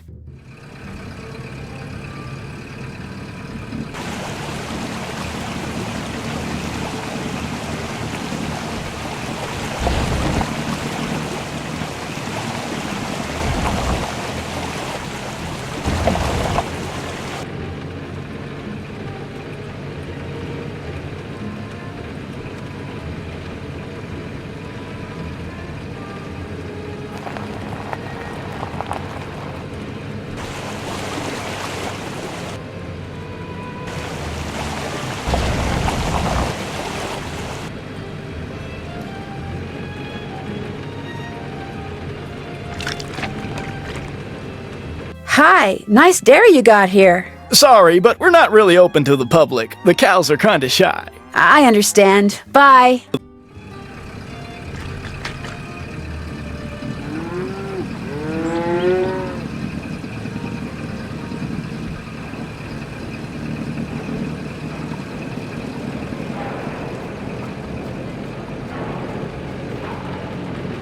Hi, I have a telegram from Miss Ross. My name's Rebecca, and I'm only 10, but I'll deliver it to her for you, I promise. I won't let you down or double-cross you or anything like that. Well, okay.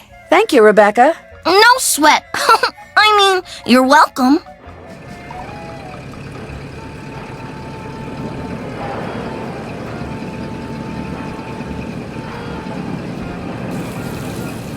Did you deliver that telegram? I sure did. Good for you. Here's your money.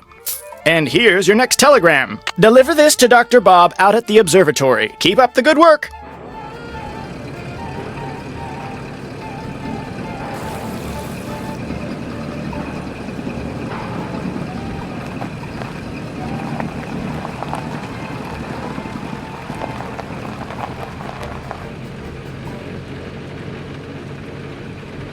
Welcome to Zippy's, where zipless service is zippily zapped and zippy service is the zippiest. Fill her up? Just 25 cents worth, please.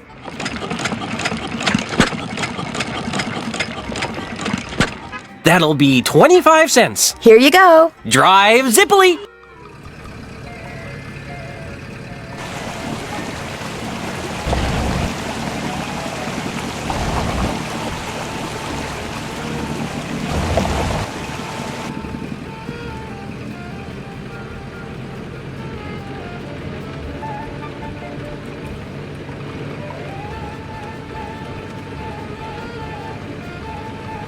I'm supposed to deliver this telegram to Dr. Bob. That would be me, thank you. Wow, that's a big telescope. Come back after dark and I'll let you take a look. You can consider it your tip. I may just do that. Bye-bye.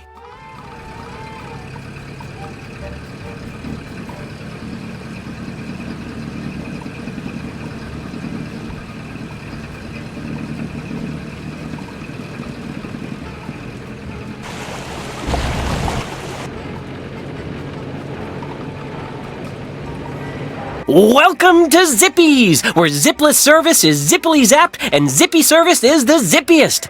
Fill her up? That's okay. I changed my mind. Bye.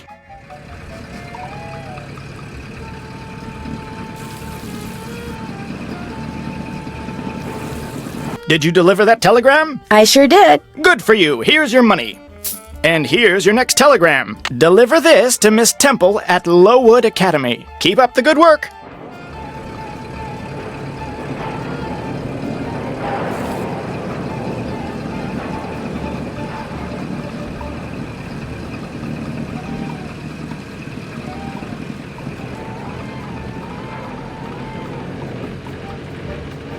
Welcome to Zippy's, where zipless service is zippily zapped and zippy service is the zippiest.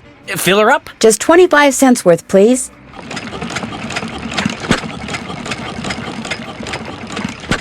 That'll be 25 cents. Here you go. Drive zippily.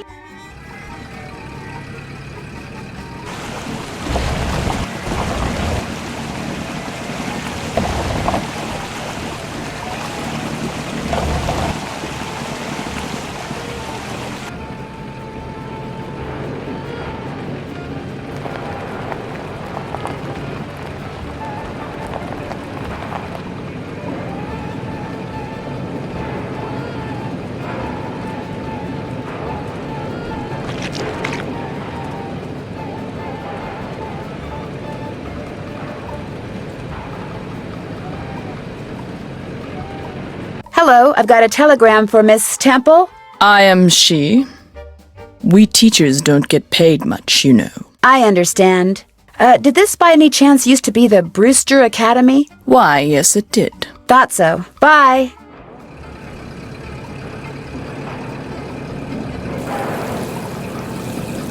Did you deliver that telegram? I sure did. Good for you. Here's your money. And here's your next telegram. This one goes to Dr. Ackerman out at the Deer Mountain Resort. Keep up the good work.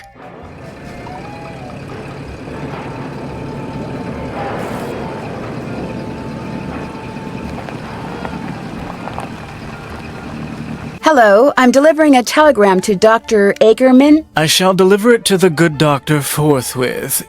He rarely tips, and I never do. That's okay. Bye.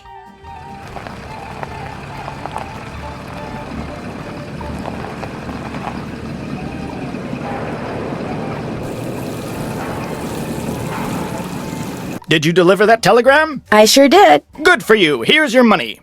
And here's your next telegram. This one's for Old Man Johnson out at his farm. Keep up the good work.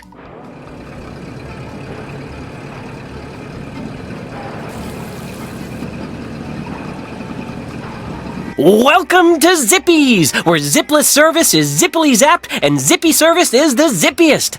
Fill her up? Just 50 cents worth, please.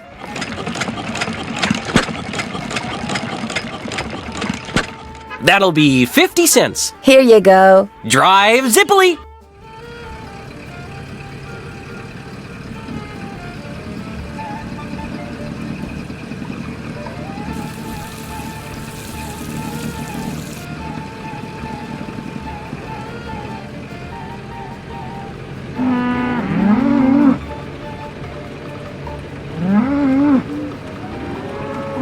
Are you Mr. Johnson?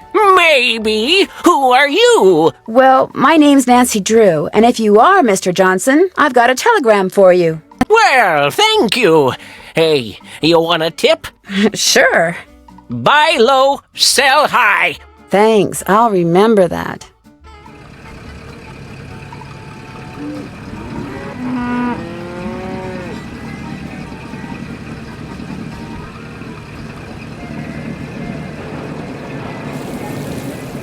Did you deliver that telegram? I sure did. Good for you. Here's your money. And here's your next telegram. Go to the railroad station and deliver this to Willie Joe. Keep up the good work.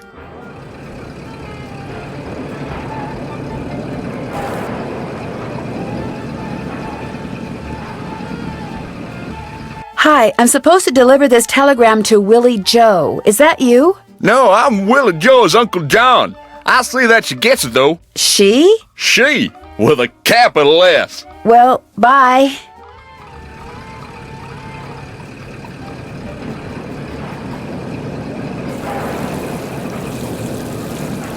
Did you deliver that telegram? I sure did. Good for you. Here's your money. And here's your next telegram. Take this to Phil Connor out at Krollmeister Nails. Keep up the good work. I have a telegram for Phil Connor. I'm Phil. Thank you. I got a tip for you. Here. Ow, that's a nail. That's what we make here. Nails. Beauty, ain't she? Thanks, but no thanks, Mr. Connor. Bye. Did you deliver that telegram? I sure did. Good for you. Here's your money. And here's your next telegram. This one here is for Helen C. White. She's at the library. Keep up the good work.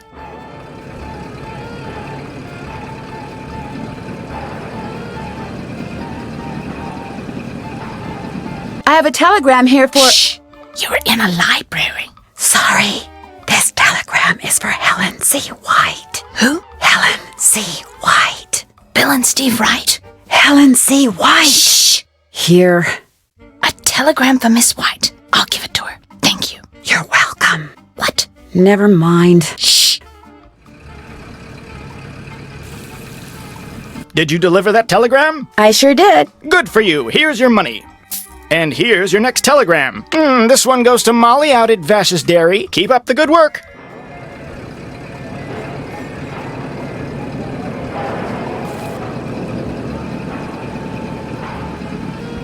Welcome to Zippy's, where zipless service is zippily zapped and zippy service is the zippiest. Fill her up? Just 25 cents worth, please.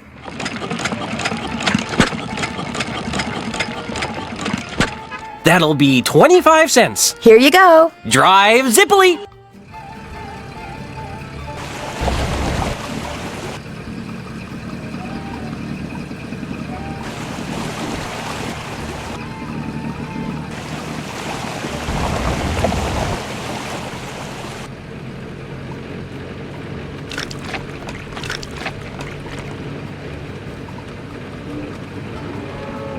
Hi, Mr. Jones. I've got a telegram here for Molly. She's in the milking shed. I'll give it to her. Say, I got some freshly churned butter here. That's okay. Bye.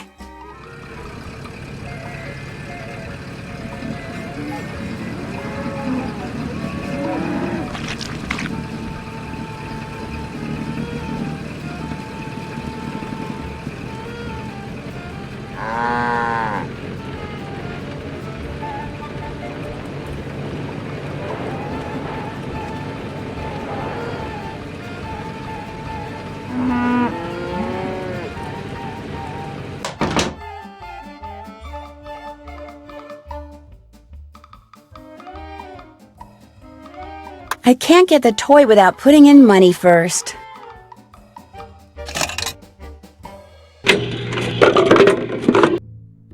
That makes 3 toys.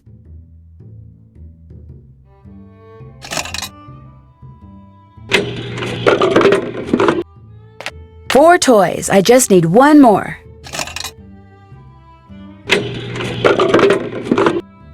Five toys. That's all I need. Nuts. I don't have enough money.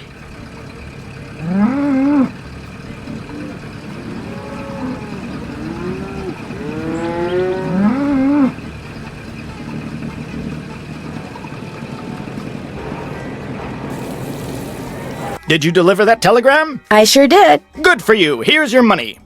And here's your next telegram. Here's one for Audrey out at Blenheim Nursery. Keep up the good work.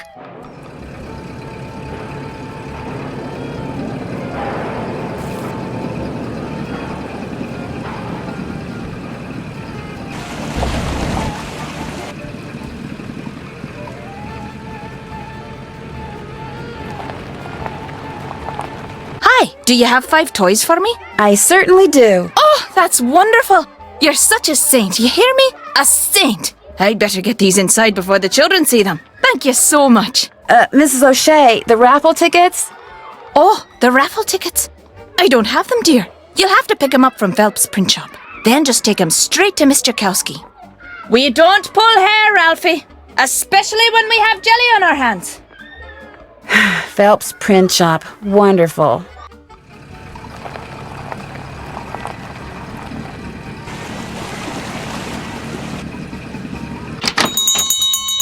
Sorry, young lady, I'm about to close. I'm just here to pick up the raffle tickets you printed for Mrs. O'Shea. Aw, darn it. I did tell her I'd have those done today, didn't I? Well, I'm sorry, but they're just gonna have to wait until tomorrow. Oh, but I need to have them today. And I need to go fishing. Fishing? My brother-in-law thinks he's hot stuff because he caught an 18-inch largemouth bass this morning. So I bet him I could catch a 19-incher by the end of the day. And if I do, I get his stamp collection. And if I don't, he gets mine. And since stamp collecting is about the only hobby I can afford these days, I'm going fishing. I know. You stay here and print those raffle tickets, and I'll go fishing for you. Not everybody can catch a 19-inch largemouth bass, you know. It takes skill and muscle and brains. Bass are pretty smart. I can do it, Mr. Phelps. You better be right, because you're not getting those raffle tickets until I get my 19-incher. You can use my gear. I left everything out at the fishing hole. Great. I'll see you later.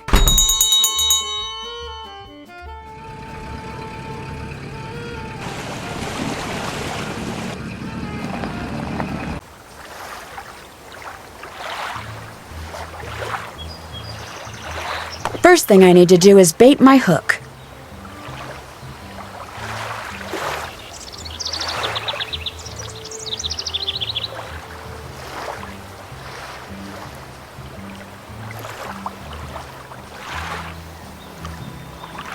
Ooh, yuck.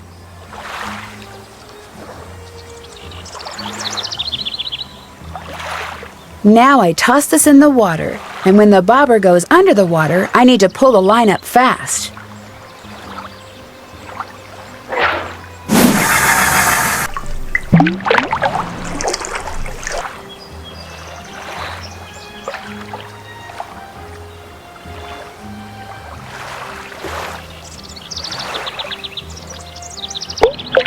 I caught one! Looks like 19 inches to me. I should get this fish to Mr. Phelps before the smell gets any worse.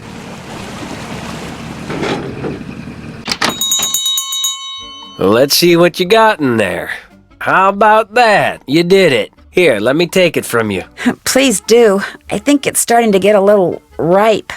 Just rest yourself a minute while I get those raffle tickets. There you go. 10 dozen tickets to the annual Orphans Benefit. Now, if you'll excuse me, I have to go make a telephone call. To your brother-in-law? Yeah, the one who used to collect stamps. Bye.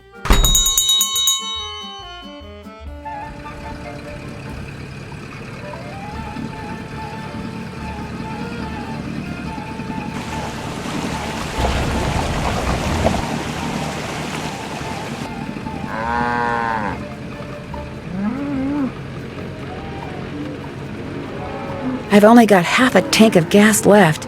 I should gas up before I forget.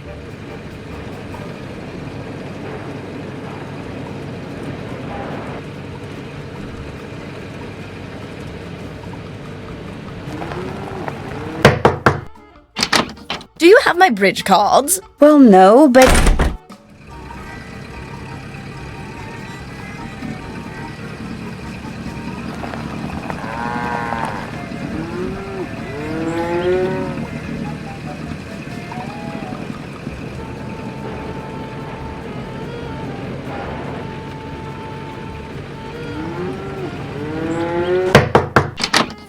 Hi, you got those raffle tickets for me? I sure do. Great.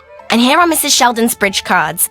One of the gals spilled Moxie all over them, but I cleaned them up real good, so let's not tell Mrs. Sheldon, okay? Okay. Thanks for your help, Miss Jakowski. Thanks for your help. Bye now.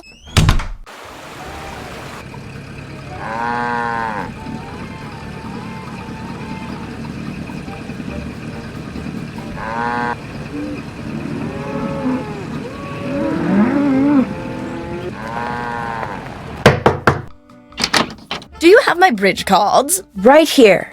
Good. And here is Josiah's trivet. I didn't realize when I asked to borrow it that it was such an eyesore.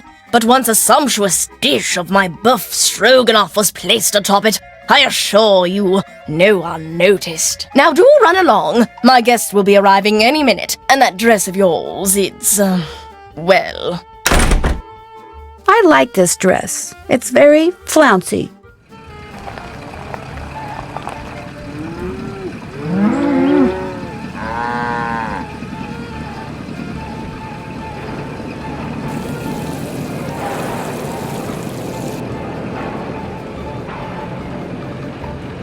Welcome to Zippy's, where zipless service is zippily zapped and zippy service is the zippiest.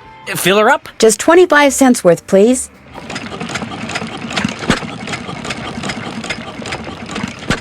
That'll be 25 cents. Here you go. Drive zippily.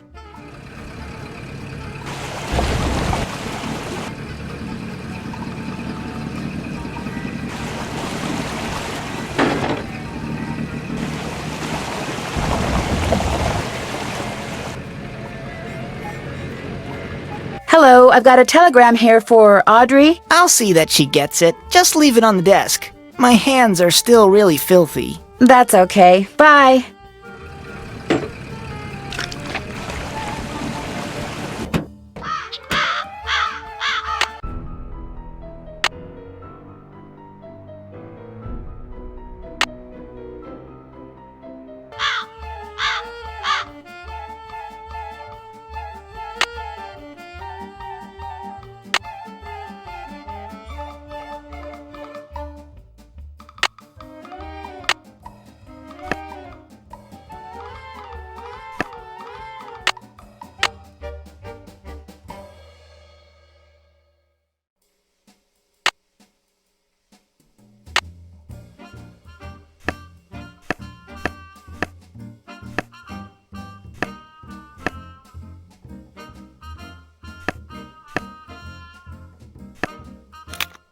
Flute, 7.025 megahertz. Puck! That's who Josiah played in A Midsummer Night's Dream. Pyramus, 7.057 megahertz. Thisbe, 7.050 megahertz. It looks like some kind of record of the people Josiah talked to on his ham radio.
Hello? Can anyone hear me?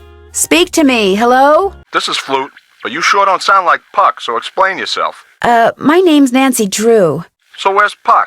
Well, I'm pretty sure Puck's real name was Josiah Crowley, and I hate to say it, but he passed away earlier this year. Ah, that's a shame. Heck, I never got to give him his sentence. What sentence is that? Well, see, a while back, Puck dictated a sentence to me and told me that if and when he recited a certain passage from Shakespeare, I was to respond with that sentence. Weird fellow, that Puck. If I tell you the passage, will you tell me the sentence? Well, yeah, sure, I guess. Especially seeing as Puck's no longer with us. Shall we their fond pageant see?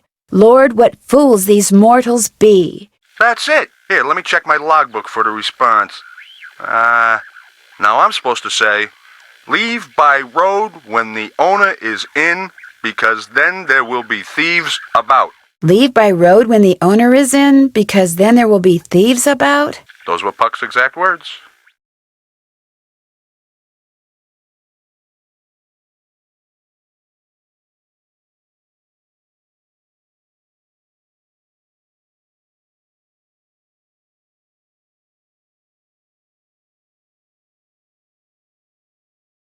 Did you know Puck very well? I felt like I did. Met him over the radio a couple of years ago.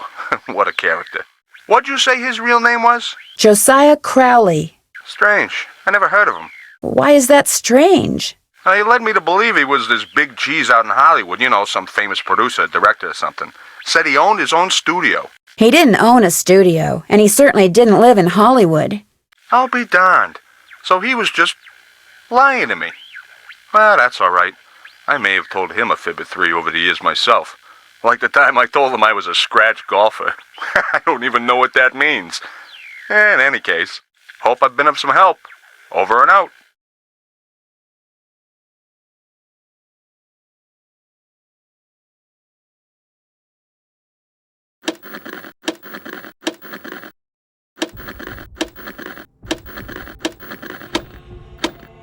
Hello? Can anyone hear me? Speak to me. Hello? I'm Thisbe, but only Puck calls me that. Who's this? My name's Nancy Drew. I'm afraid I have some bad news about Puck. Oh dear, they closed the play he was starring in, didn't they? That's why I haven't heard from him. He's too far down in the dumps. Oh, I was afraid it was something like that. Actually, you haven't heard from him because he passed away several months ago.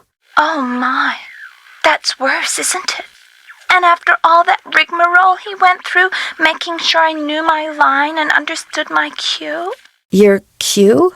Yes, you see, Puck, or whatever his real name is, or was, Puck wanted to share his love of acting with me, so he gave me a line to say, a very curious line I might add, and told me to repeat it only after I heard my cue, a passage written by Mr. William Shakespeare. So if I cue you with a passage, you'll respond with the line he gave you to say? Immediately. I know it by heart, you see. Here goes. If we shadows have offended, think but this and all is mended, that you have but slumbered here while these visions did appear.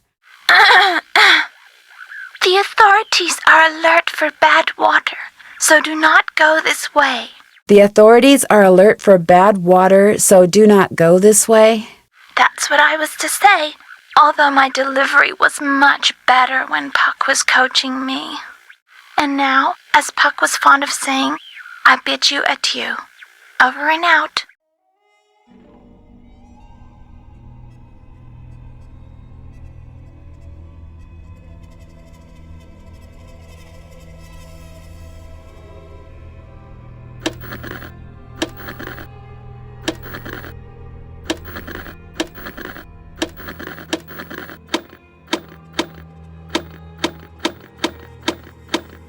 Is anyone out there? Hello? Can anyone hear me? This is Pyramus. Who are you? My name's Nancy Drew. Does somebody named Puck usually call you on this frequency? Somebody named Puck used to. Apparently he found something better to do. Haven't talked to him in months. Well, that's because he passed away not too long ago. Oh, well, that's a good excuse, I guess. How'd you know he called me Pyramus? I'm a friend of his. I found your name and radio frequency in his journal. So why are you talking to me? Did Puck, ever ask you to tell him something whenever he read a certain passage from Shakespeare? Whenever he rattled off this Shakespeare quote, I was supposed to rattle off this stupid saying he gave me. How did you know about that? Long story, but if I were to rattle off the quote, there's no reason why you can't tell me the stupid saying, right? Well, come to think of it, he never said the quote had to come from him, so yeah, I guess I could tell you.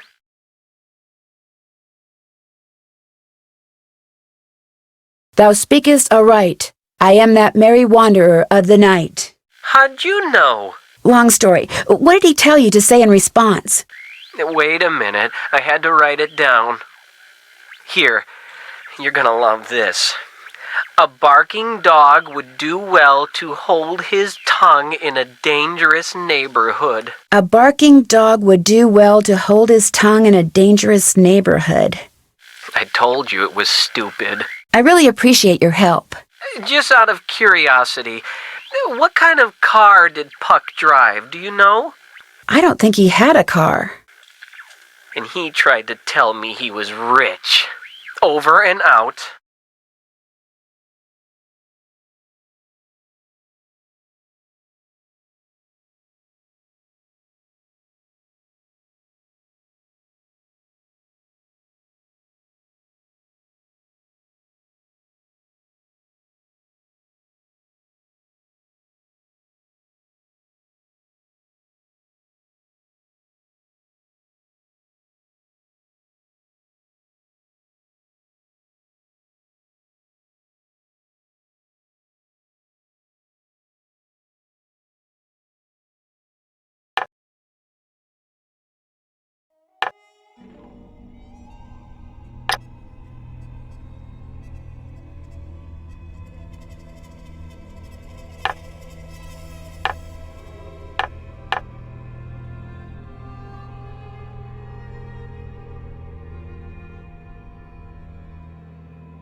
What's cooking? I think I know why Emily has been seeing and hearing strange things. Well, I'm all ears. Tell me. I found a secret passageway that goes from the inn to Josiah Crowley's old house.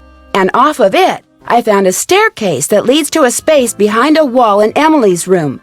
That's the staircase that's in this old picture. You mean the noises that Emily's been hearing? The things she's been seeing? It's because someone's been sneaking around behind the wall in her room? Did you know about the secret passageway?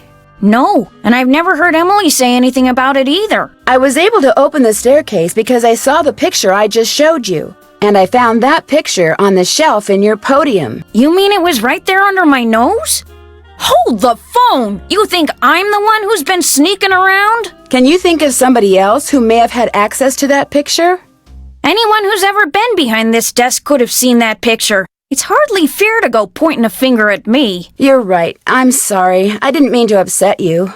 Well, you're just trying to help Emily, so I guess I shouldn't get mad. She went into town to run some errands. At least that's what I told her to do. Heaven knows she could use some fresh air. Well, I'll talk to you later. You betcha.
Whoa!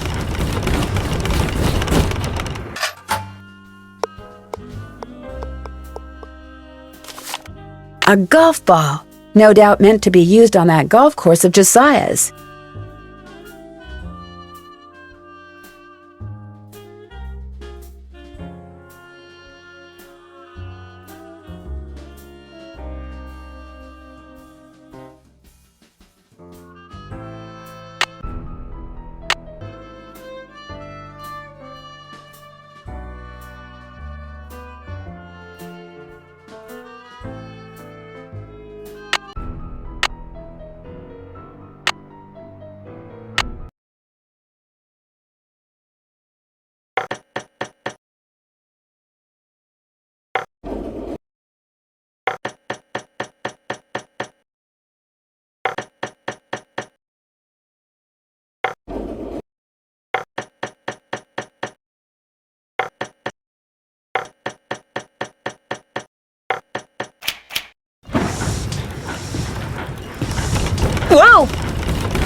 A golf ball, no doubt meant to be used on that golf course of Josiah's.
Another safe deposit box key?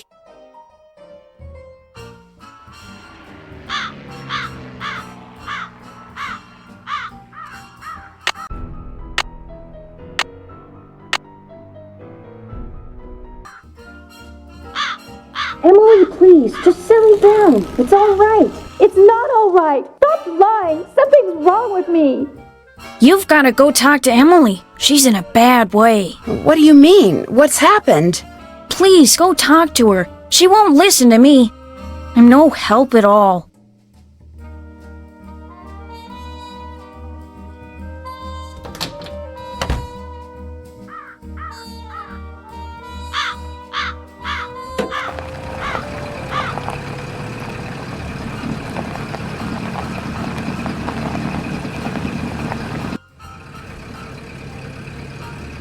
Hello. Welcome to Blenheim Nursery. What do you need? Nothing. I'm just looking around. Bye.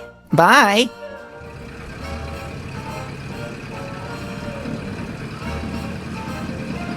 I've only got half a tank of gas left. I should gas up before I forget.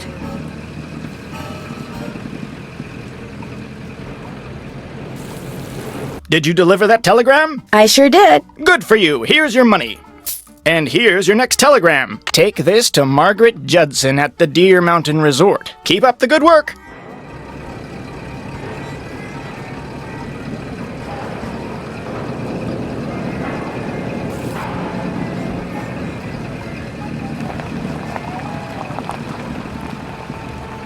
Hello. I have a telegram here for Margaret Judson. She'll be delighted, I'm sure. I'll take it to her. Thank you. Bye.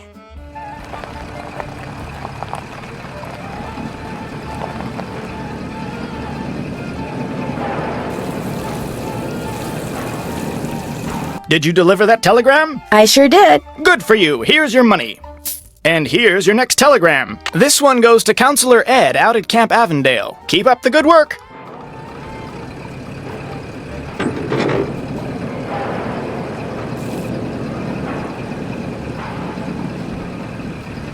Welcome to Zippy's, where zipless service is zippily zapped and zippy service is the zippiest. Fill her up? Just 50 cents worth, please.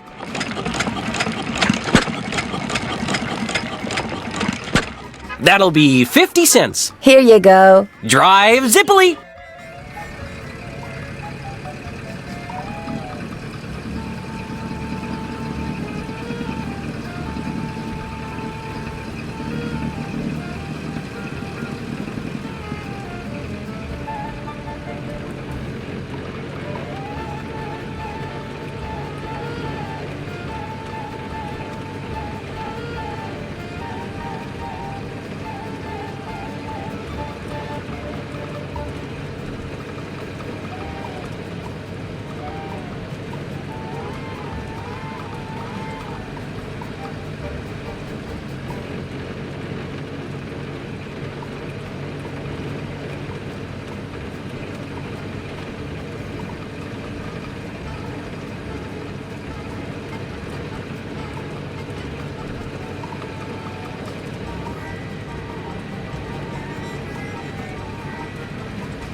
Just go back to River Heights, Nancy.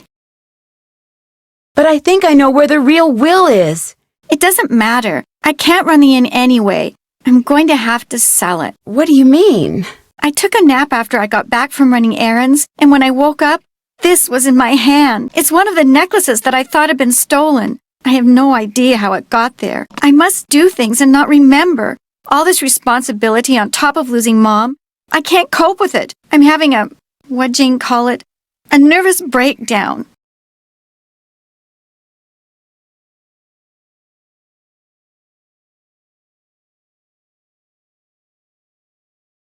No, you're not.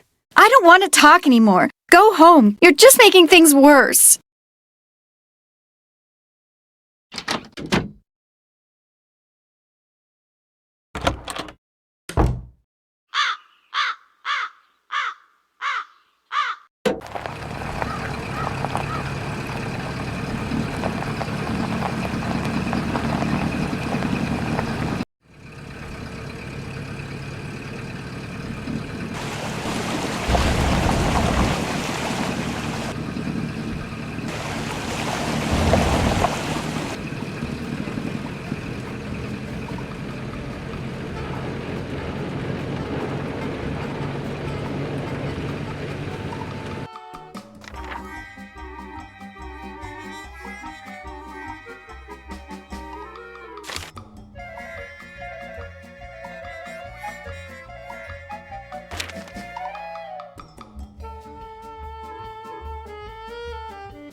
Good news! I finally remembered who Marcel was. Josiah's hat. Can you believe it? He named his hat. I found another safe deposit box key that belonged to Josiah. Impossible. Josiah only had one box, and you've already opened it.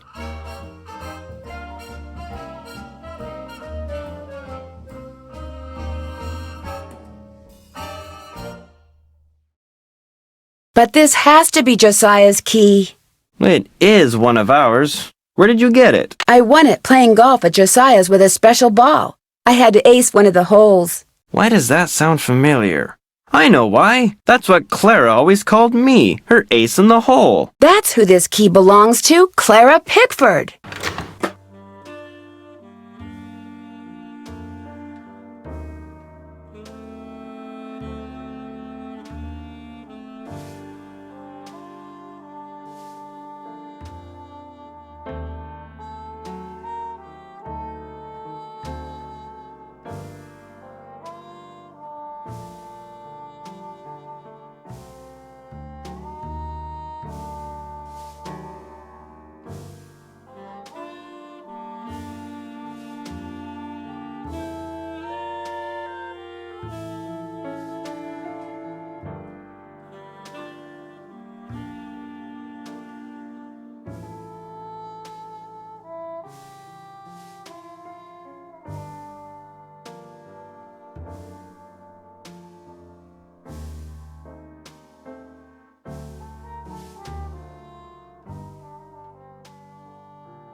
So, Clara Pickford was really Josiah Crowley in disguise. Apparently, he loved playing tricks like that on people and hiding things right under their noses.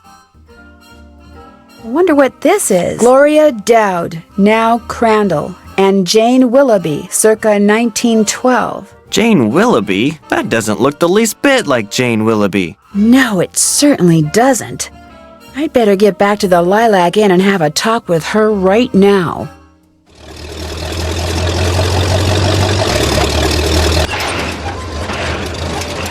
Move out of the way, would you please? I'm kind of in a hurry. You're not going anywhere until you tell me who you really are. What are you talking about? I just saw a picture of Jane Willoughby, the real Jane Willoughby. It's been swell knowing you, sister. I can't let Jane out of my sight.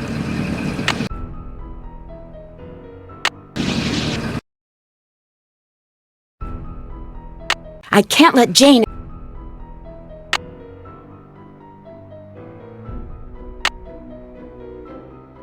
out of my sight.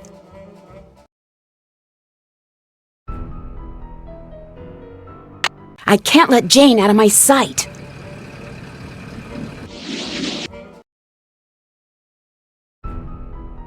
I can't let Jane out of my sight.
I can't let Jane out of my sight.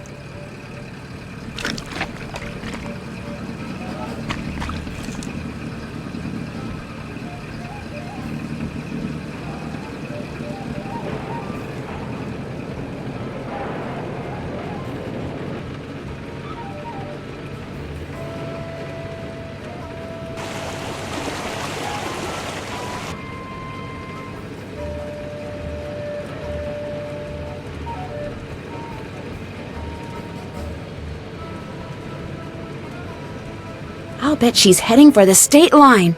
I know. I'll take a shortcut and head her off.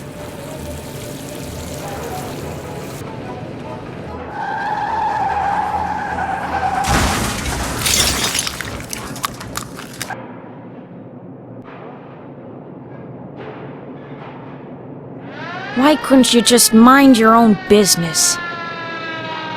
Dear Ned, I know you'll be home from school in a couple of days, but I couldn't wait to tell you. I just solved a mystery. I figured out that Emily Crandall's guardian was really an imposter named Marion, who intercepted the letter Emily wrote to Jane Willoughby after her mom died. She pretended to be Jane not only so she could steal Emily's valuables, but so she could convince Emily that she was incapable of running Lilac Inn, and that she should sell it and split the money with her. On top of all that, I found Josiah Crowley's real will. In it, he left Emily so much money that she'll be able to hire all the people she needs to keep the inn going. He left Jim Archer a ton of money too, which means he won't have to close his bank. And from now on, he'll be able to buy his wife a new dress anytime he wants. As for Richard Topham, Josiah left him nothing. Although Topham still refuses to admit that he forged the first will and insists that he's going to contest the will I found. Dad says it's highly doubtful he'll succeed, and that he'd be better off sticking to spoon tricks. Anyway, when you get home, I'll give you all the details over a nice big piece of slightly damaged cherry pie. Wait till you hear that part of the story. As always, Nancy.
Great news, I think.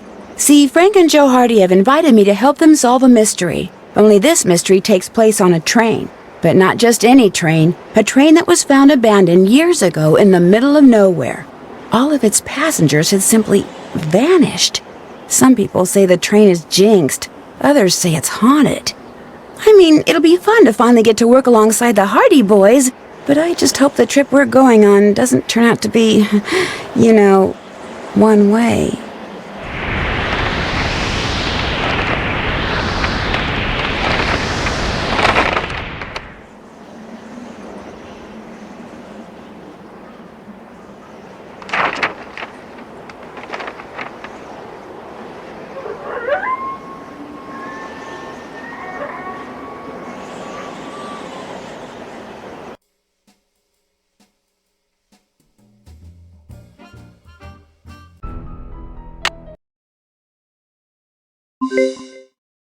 I can't remember why. I guess I'll be going. Goodbye now.